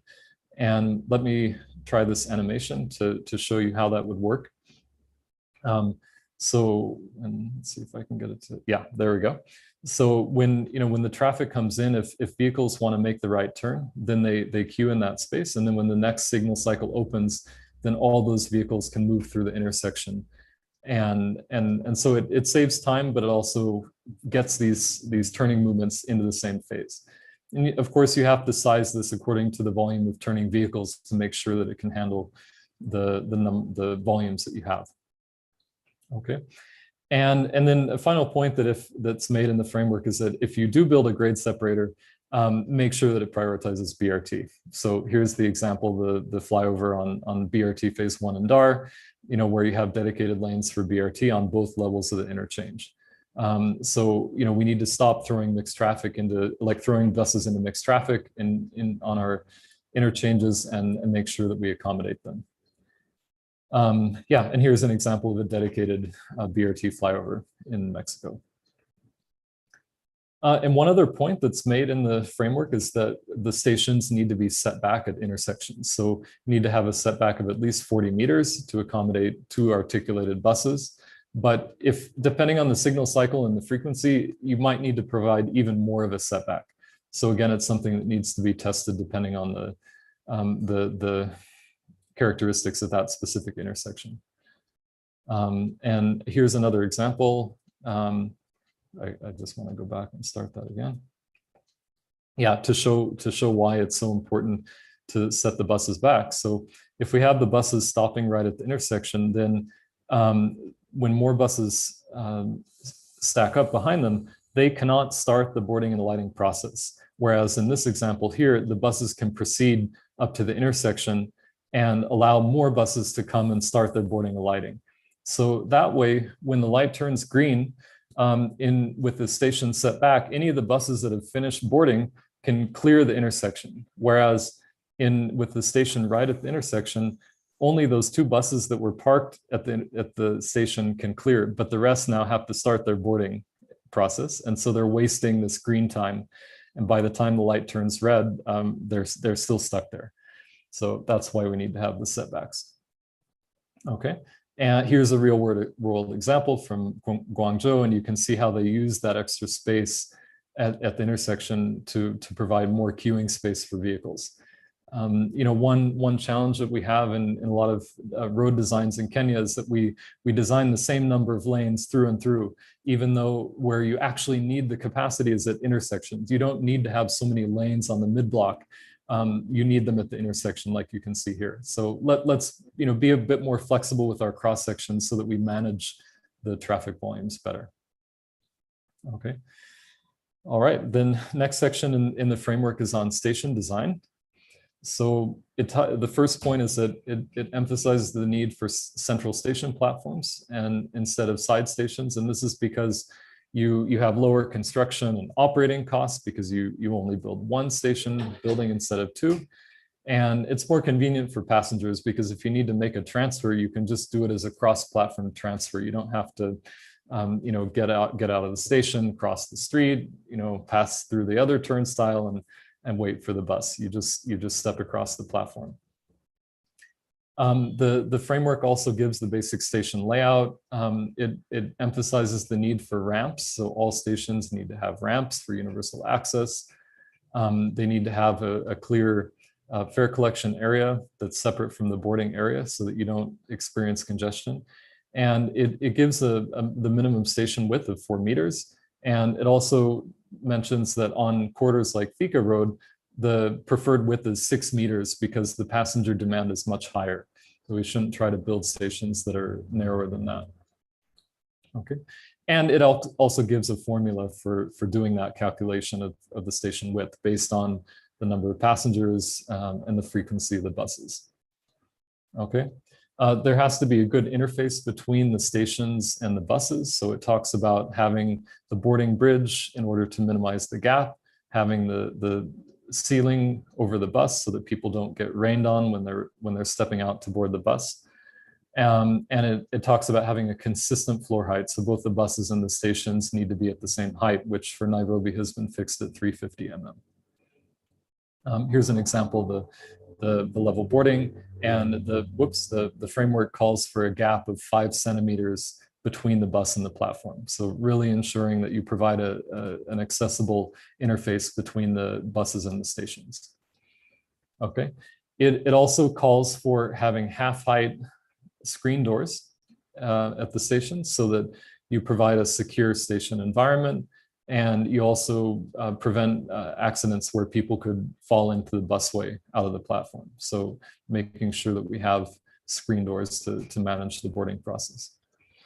The framework talks briefly about BRT vehicles and then mentions that NaMATA would be coming up with a more in-depth specification, but it calls for having multiple doors on both sides of the bus to facilitate the direct service operations as well as the boardings at the station.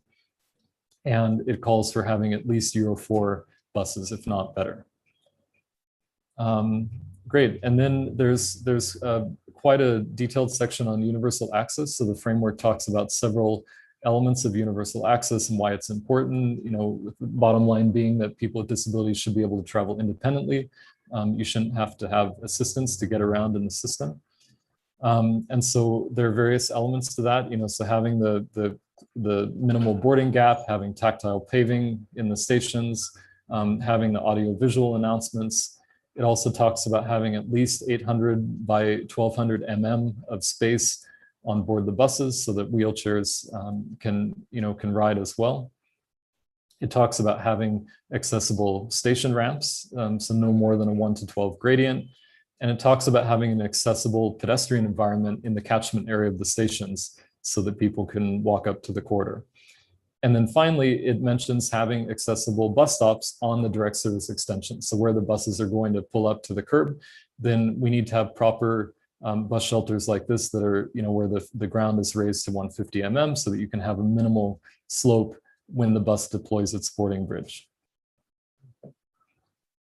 Then the framework has a section on BRT operations. So it emphasizes the need for off-board fare collection and having fare gates. It gives some dimensions for those, like having a gap of a wider gap for at least one fare gate for persons with disabilities, and then the rest of the flap gates can have a width of 500 to 600 mm.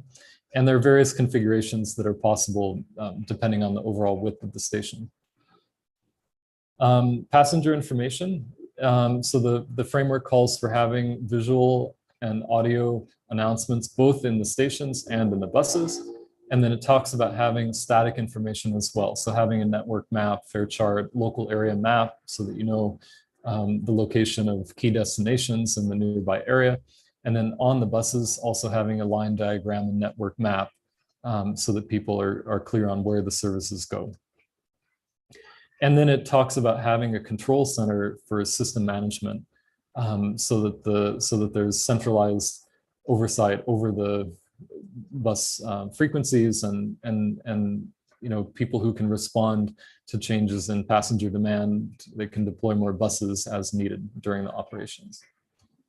Okay. Then the design framework talks about NMT access, emphasizing the need for safe at-grade crossings to the stations rather than footbridges. It talks about having high-quality footpaths following the zone system, so they should have at least 2 meters of clear width in the pedestrian zone and separate space for furniture. It talks about cycle tracks and gives some of the design criteria that they need to have a smooth surface and also a clear width of 2 meters, and they need to be physically separated from mixed traffic. It also calls for having secure bike parking at stations and terminals. So that's something that we need to include when we're designing the stations in Nairobi. There's a section on multimodal integration. It gives a couple of principles and design criteria. So one is having direct walking paths. They should be short and direct with minimal level differences, and cross-platform interchanges are preferred whenever possible. It talks about having adequate clear space to avoid protection from sun and rain. Okay. It gives some options for terminal designs, and how these cross-platform transfers can be incorporated. And here's an example. So this is in Dar es Salaam, where at Kimara Terminal. So with the idea being that if people do have to transfer, we need to make it really convenient. So here the BRT buses and the feeder buses are located directly opposite one another on the platform. And so they enable this cross-platform transfer, and you just get off of one bus, pass through the turnstiles, and then board your other bus on the other side of the platform. Then coming to depots, so we need to have high quality depots. The framework recommends having 2 hectares per 100 standard buses, and making sure that they're equipped with all the necessary facilities. So having facilities for washing, for maintenance, so that we can do preventative maintenance of the buses and really avoid breakdowns during the on-road operations. And then the final section in the design framework talks about performance evaluation. So it has a list of evaluation criteria that NaMATA will use to evaluate system performance over time. So, some basic characteristics, so are we operating multiple routes? Do we have a control center functioning? Are the commercial speeds high enough? Have we managed our intersections well? How many boardings are we getting? And also factors like overcrowding, so making sure that we're providing a large enough bus fleet to ensure that we don't have overcrowding. And then it has a design checklist that we can use for any corridor designs to ensure that they have the full set of physical elements that are needed for the system to operate properly. So that's it. That's the NaMATA design framework in a nutshell. Hope that gives an idea. And yeah, I think it just to emphasize the need to really audit our designs and make sure that we're following consistent standards, because that's how we can develop a system that'll work well for many years into the future. So thanks. Back over to Rahab. Thank you, Chris. A lot of information there, but definitely NaMATA has a framework that they are working with. And it will be interesting to hear from Engineer Jonge tomorrow how far this has been applied in planning the Thika Superhighway BRT corridor. It would be very interesting if we can make that comparison and lay out what is working and what is not working and why. I recognize we've not taken a break, yet I want us to do the Q&A. We were supposed to finish in 3 minutes, but I'm begging that you give us some 30 extra minutes so that we can handle all your questions. We'll try and answer them, as many of them as possible. So could I suggest we just take a 5-minute break and then reconvene for those who feel it would be easier to write their questions so that Chris, Gashao, and other people in this forum can respond to. Kindly do that during the break session. So it's 12:27 Nairobi time, and I think we'll convene in 5 minutes. So enjoy the break. It's important to have a health break, which was not planned for in this forum. Thank you.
Welcome back, and thank you, Caro, for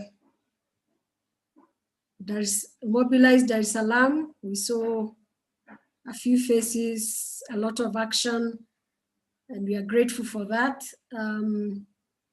Just for your information, the NaMATA BRT framework document has been posted. ITDP's BRT guide has also been posted on the chat. For those that would be interested in looking at those two documents, they are available.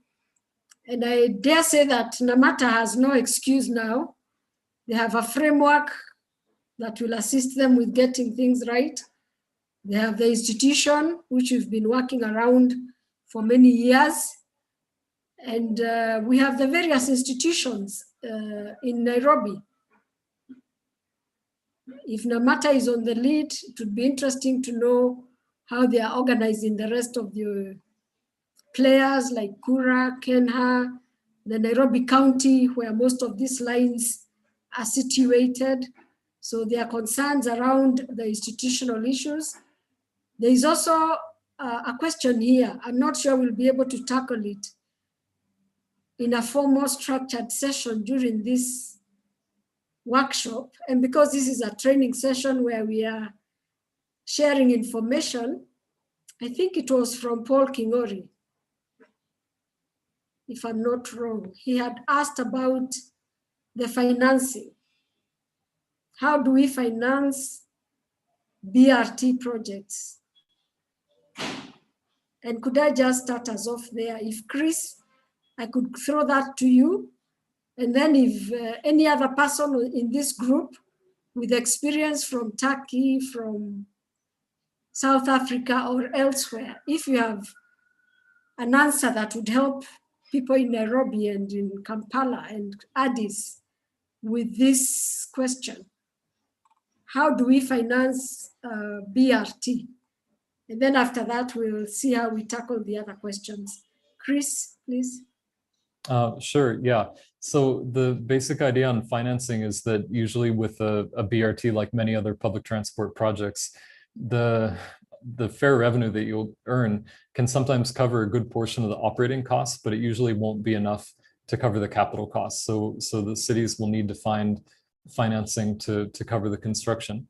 But there are many development banks that are willing to help fund these projects. The main requirement is that the city have a clear plan. The city should have done its due diligence, preparing a service plan, doing the infrastructure designs, doing the social and environmental impact assessments. And if with that information in place, I think a lot of donors will be very willing to finance these projects. So we have BRT projects under planning construction across the continent. So there's the project Gasha talked about in Addis. Dar es Salaam has secured financing for phases 2, 3, 4, 5. Dakar is building its first phase. Abidjan is planning a first phase. Douala is starting the planning. So yeah, I think the financing is available, but we have to do our homework at the city level so that we can make the case for the project. Thank you, Chris. I hear the city has to make a good case, proper plans for us to entice and interest development partners. So we want to tackle questions now. We have a couple of minutes. And on the chat, there were a few questions based on the presentations by Gasho. I don't know if you are able to address a few. I give Gashao some 5 minutes or so, and then Chris can pick up from there.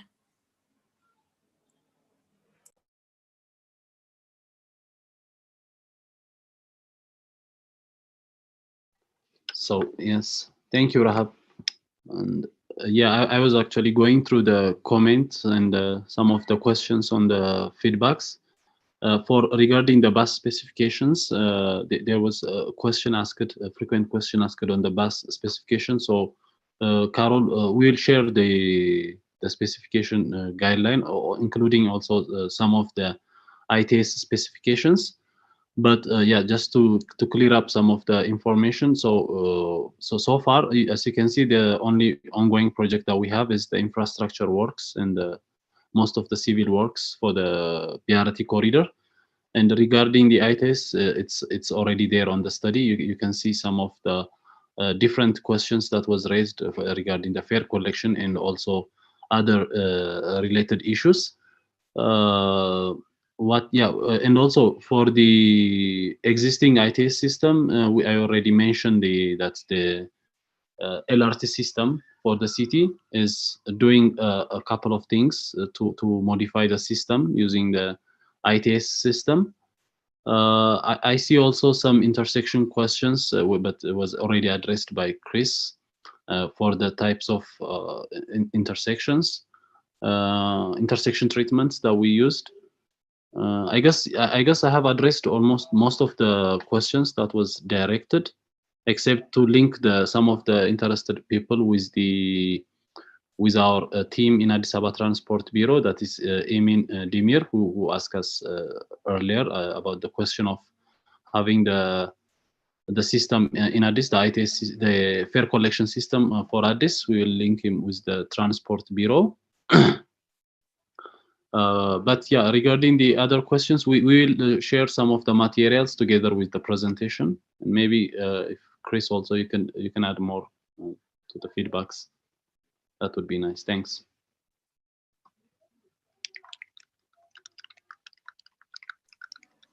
Chris, do you have additions, like who owns the rolling stock?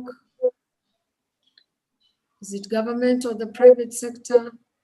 Are the buses high floor or low floor? What informs the decision?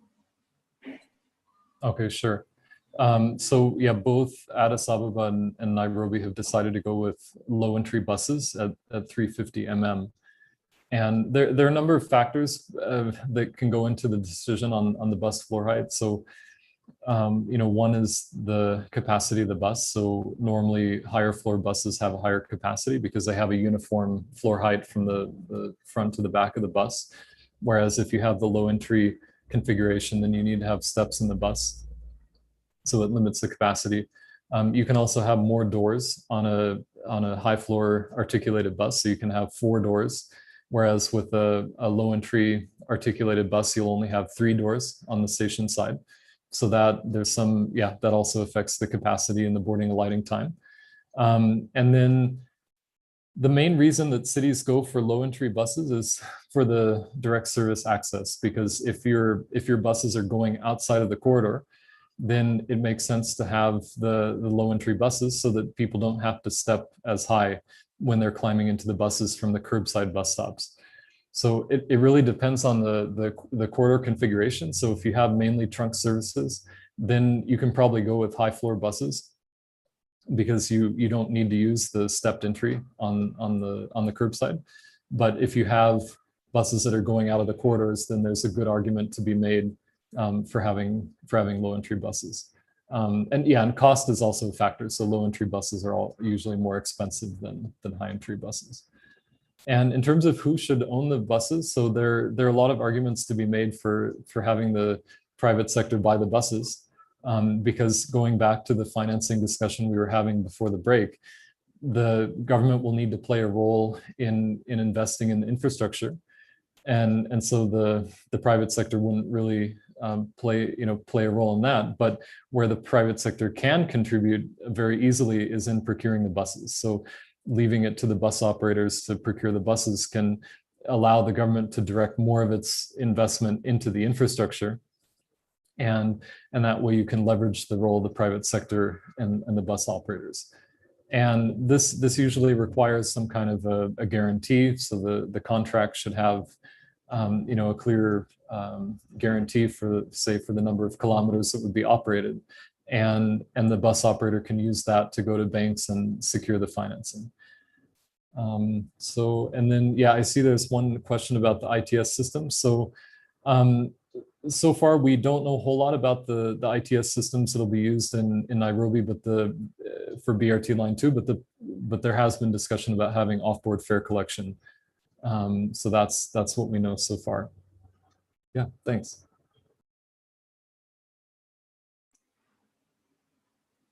Thank you, Chris and Gasha. I'm wondering, do we have any more concerns that would like to raise from the audience?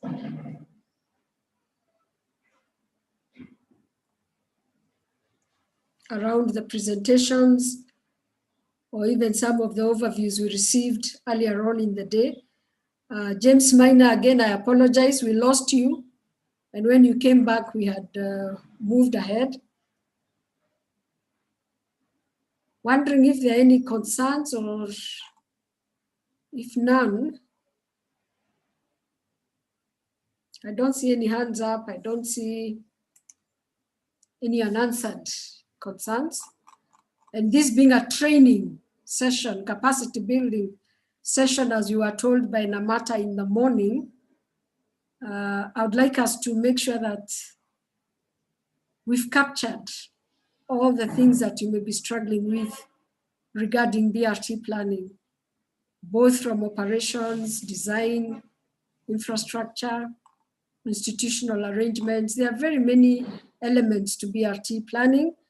I remember Chris saying it's a process. It's not a one day or a one-off thing where you put a corridor there and you then leave it to manage itself. I'm seeing one question directed to me. From Chris's presentation, we have learned that we require a concrete pavement as opposed to asphalt concrete surfacing for BRT lanes. How would this be accommodated in Nairobi, given that our corridors have asphalt concrete surfacing, and given that some of the roads candidate for BRT implementation have been recently constructed? I remember Chris giving us the Mexico example where they had to go back and correct. But Chris, how can we address this so that we don't have to face extra expenses in the future as we put the asphalt concrete? Yeah. I mean, I think there was a concern about redoing on the pavement on Thika Road where the corridor had just been constructed. But yeah, I think the challenge that a lot of cities have encountered is that they all try to implement a system with flexible pavement and then realize the hard way that it's going to break down pretty soon. So I think wherever possible, we need to try to secure proper financing so that we can implement the corridors with the concrete pavement. And in the meantime, we should at least ensure that the Thika corridor has concrete at the bus stops and also at any intersections once it gets into the CBD. So Chris is giving us minimums, even if you can't secure financing for the whole track, at least at the stations and at the intersections, try and correct. Is that what you're saying? Yeah, okay, exactly. Thank you. Thank you. Yeah. Yeah.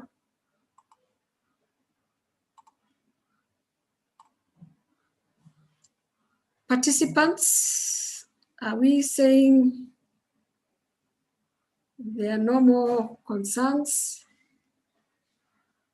Gashau said he'll post them. How best can BRT be implemented in the case of Nairobi Expressway? Engineer Gitau, are you still with us?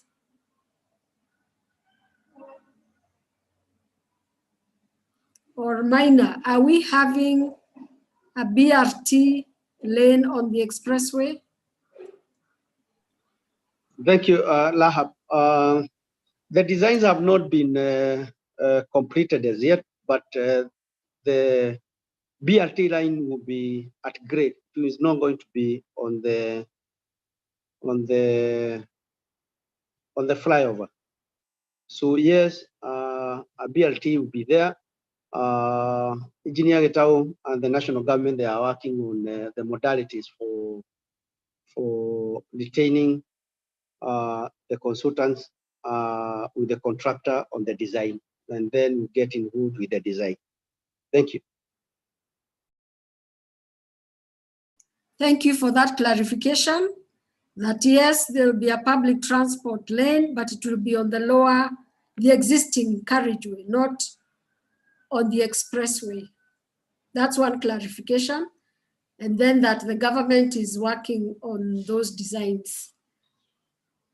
Let me ask this to the Addis team. I understand Addis has decided to implement 250 kilometers of BRT instead of extending the LRT. What informed this decision? And maybe I would ask, how is the LRT performing? What did it cost? What are the plans to sustain it? Because the person is actually saying, why did you move to BRT? Why didn't you just make the city LRT in terms of mass rapid transit system, moving the masses? Why BRT and why didn't you not move on with LRT? I notice we have a few more people from Addis. Anyone from Addis ready to answer that? I see Gasha. Yeah. So, yeah, maybe if someone wants to address this issue, I will give them the chance first. Otherwise, I can say something. Okay, maybe yeah. I can say something about the the choice of having the BRT instead of the light rail.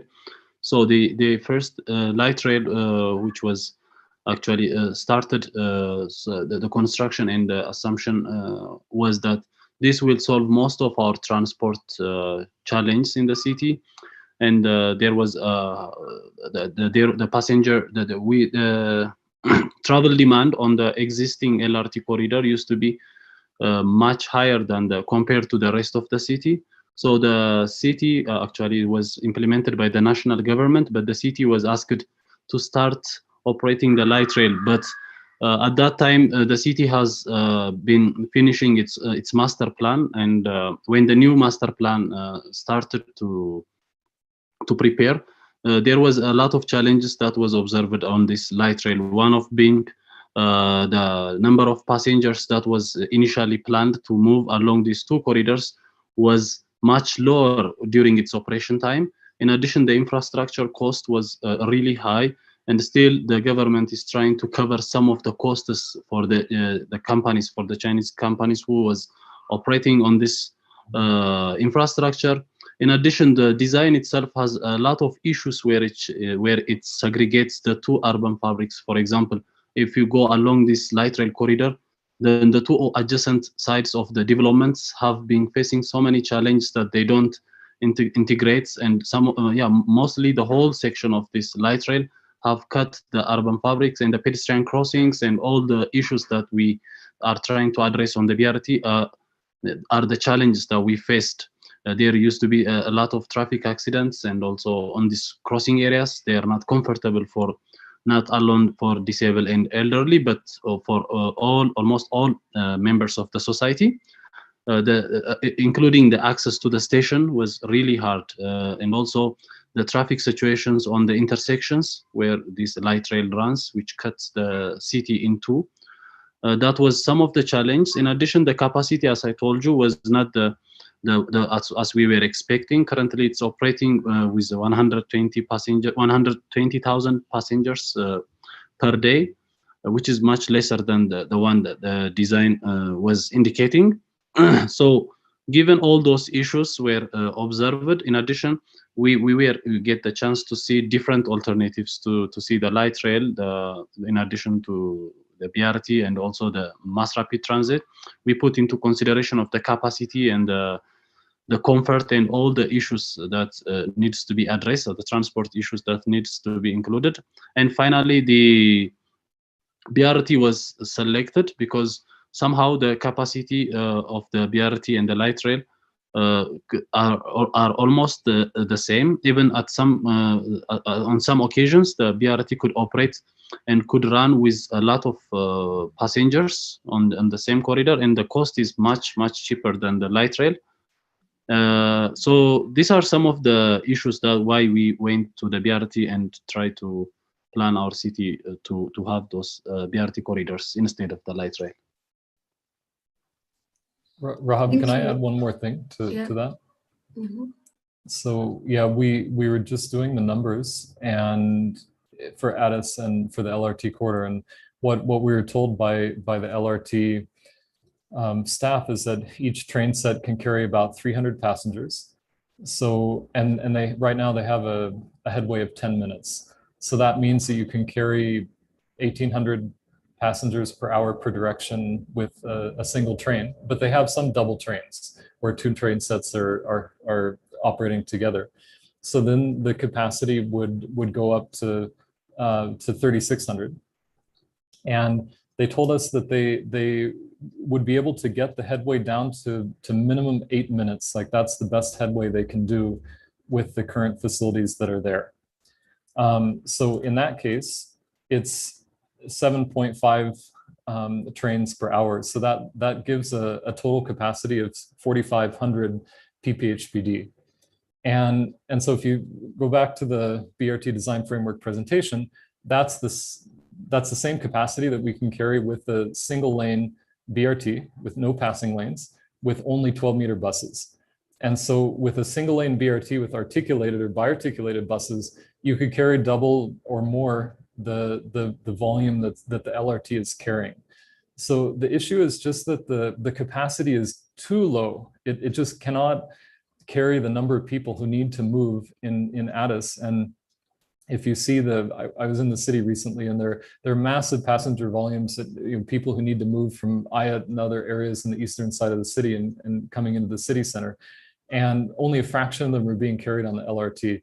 So the city urgently needs relief to carry those passengers, and it makes most sense to do it through a bus system so it can be implemented quickly and at lower cost. Thank you. At least we have some lessons we are now learning, that LRT alone also is not a solution, and we should be keen as students to study what is happening with the LRT in Addis before we say that that is what all the cities need.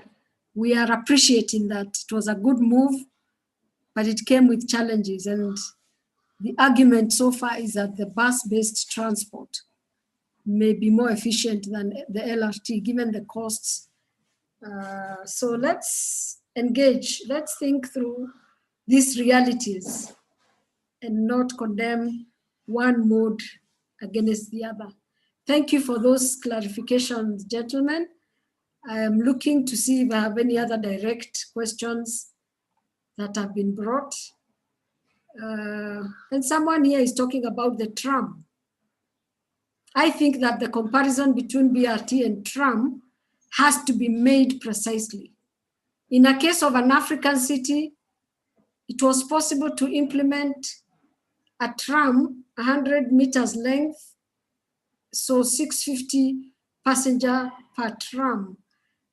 I wish Pierre Debano, I can give you a minute to expound on this. I don't seem to fully understand your presentation, because the tram to me for Africa is very challenging. But please, I give you the space, Pierre. Okay, thank you very much, and thank you very much for the nice webinar. Yes, it was possible to implement a tram at a grade, so with station of 100 meters length, and it makes a difference, the comparison between a BRT with 25 meters vehicles and this kind of tram. So I think that it is not possible to say BRT is more efficient with passing lane, is more efficient than a tram, and we have to choose BRT. We have to make precisely the comparison. And if you compare also the cost of the infrastructure, sure, the infrastructure of a tram is more expensive than the one for a BRT, but the length, the duration of the life of an infrastructure tram is longer. So it's very difficult without precise study to opt to say BRT is better or tram is better. Thank you. Thank you, Pierre. But because we must move our cities, we must plan for public transport. And we've been studying for very many months, very many years. And the cost of a tram is definitely not very small for an African nation. Don't you think that we are better off trying to provide more efficient bus services than waiting until we have sufficient economic resources and financial resources to put up trams? I'm just wondering. Excuse me. Yes, but you need more money to build the tram, but you amortize the money on more time. So if you have to make the cost, the total owner cost on the duration of the system. And in some case, it is less expensive in total owner cost on the duration of the system. It is less expensive for a tram than for a bus, a BRT. But sometimes it's not the case. So always made the precise calculation. Thank you. Thank you. Kindly share with us any data and information that would also enrich our knowledge on this cost comparison. We would appreciate if you can share something that we can look at a bit more. Yes, and for example, for the city of Nancy, I made a comparison between tram and BRT, and I found that the BRT was less expensive on the total owner cost. So I am for public transport and for tram and for BRT, and you have to, I shall send you more information. Thank you. Thank you. I want us to consider closing today's session just because it's 1 a.m., not because we've exhausted the issues, but I'm very generous, giving a person or two some 2 minutes to express their concerns or just summarize. One person to summarize what they have learned today, and then another one to raise a concern that they have, because what Pierre is pointing out is very important, very useful information. Like he says, we need to make very concise comparisons, cost comparisons for both trams and BRT. But I must confess, for this region, we may not yet have sufficient data with which to draw the comparisons, and that's why I'm encouraging him to share that. So could I ask someone to just share something that they have learned, a new insight, a new way of looking at things in the next 2 minutes?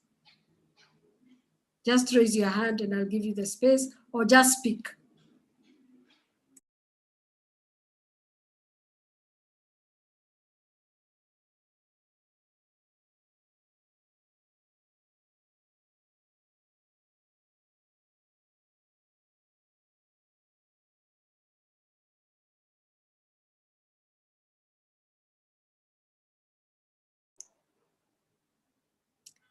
Silence means people are terribly hungry and they have been saturated with enough for today. And so I would like us to consider closing this session. And as I close, I still see some people posting regarding wheelchair access. You need accurate bus docking to minimize the boarding gap, which is largely a factor of driver training. That's just an observation. For off-corridor stops, you need accessible bus stops and footpaths. More additions to this discussion on BRT planning. And thank you very much, Clive, for posting those. I just wanted us to wrap up today's session by saying that we began by receiving a lot of insightful, comprehensive information from NaMATA, from James and Engineer Gitau, setting the framework and the context of Nairobi metropolitan area, drawing us to many of the challenges that Nairobi metropolitan faces. And then we were given an overview by Steffi on the global impact, which was also useful in terms of warning us that urbanization in Africa will continue to grow, and we need to look at the impact on population and mobility. She also gave us ideas of how the planning should be done, looking at TODs, looking at institutional structures, having inclusive mobility plans, and a load of other things that Steffi pointed to, comparing developed and developing countries. And then we were given a presentation by Gashao on BRT, B2 in Ethiopia, Addis Ababa, and that raised a lot of questions, which I believe we have answered. Chris ended the day by providing us with the BRT design framework, which is now a document for NaMATA, that NaMATA can use and is using to influence the design plans for BRT line 2 and the other 4 designs that are going on. And we have interacted on a number of issues. Some have to do with design specifications, others have to do with financing for BRT schemes, a useful contribution on land use and transport planning. How do we reduce urban sprawl? We already began a conversation on what we'll be doing on Friday. And we want to thank each one of you for staying on, for contributing, and to excite you that tomorrow we'll meet in the afternoon. We will look at demand assessment, service planning, infrastructure sizing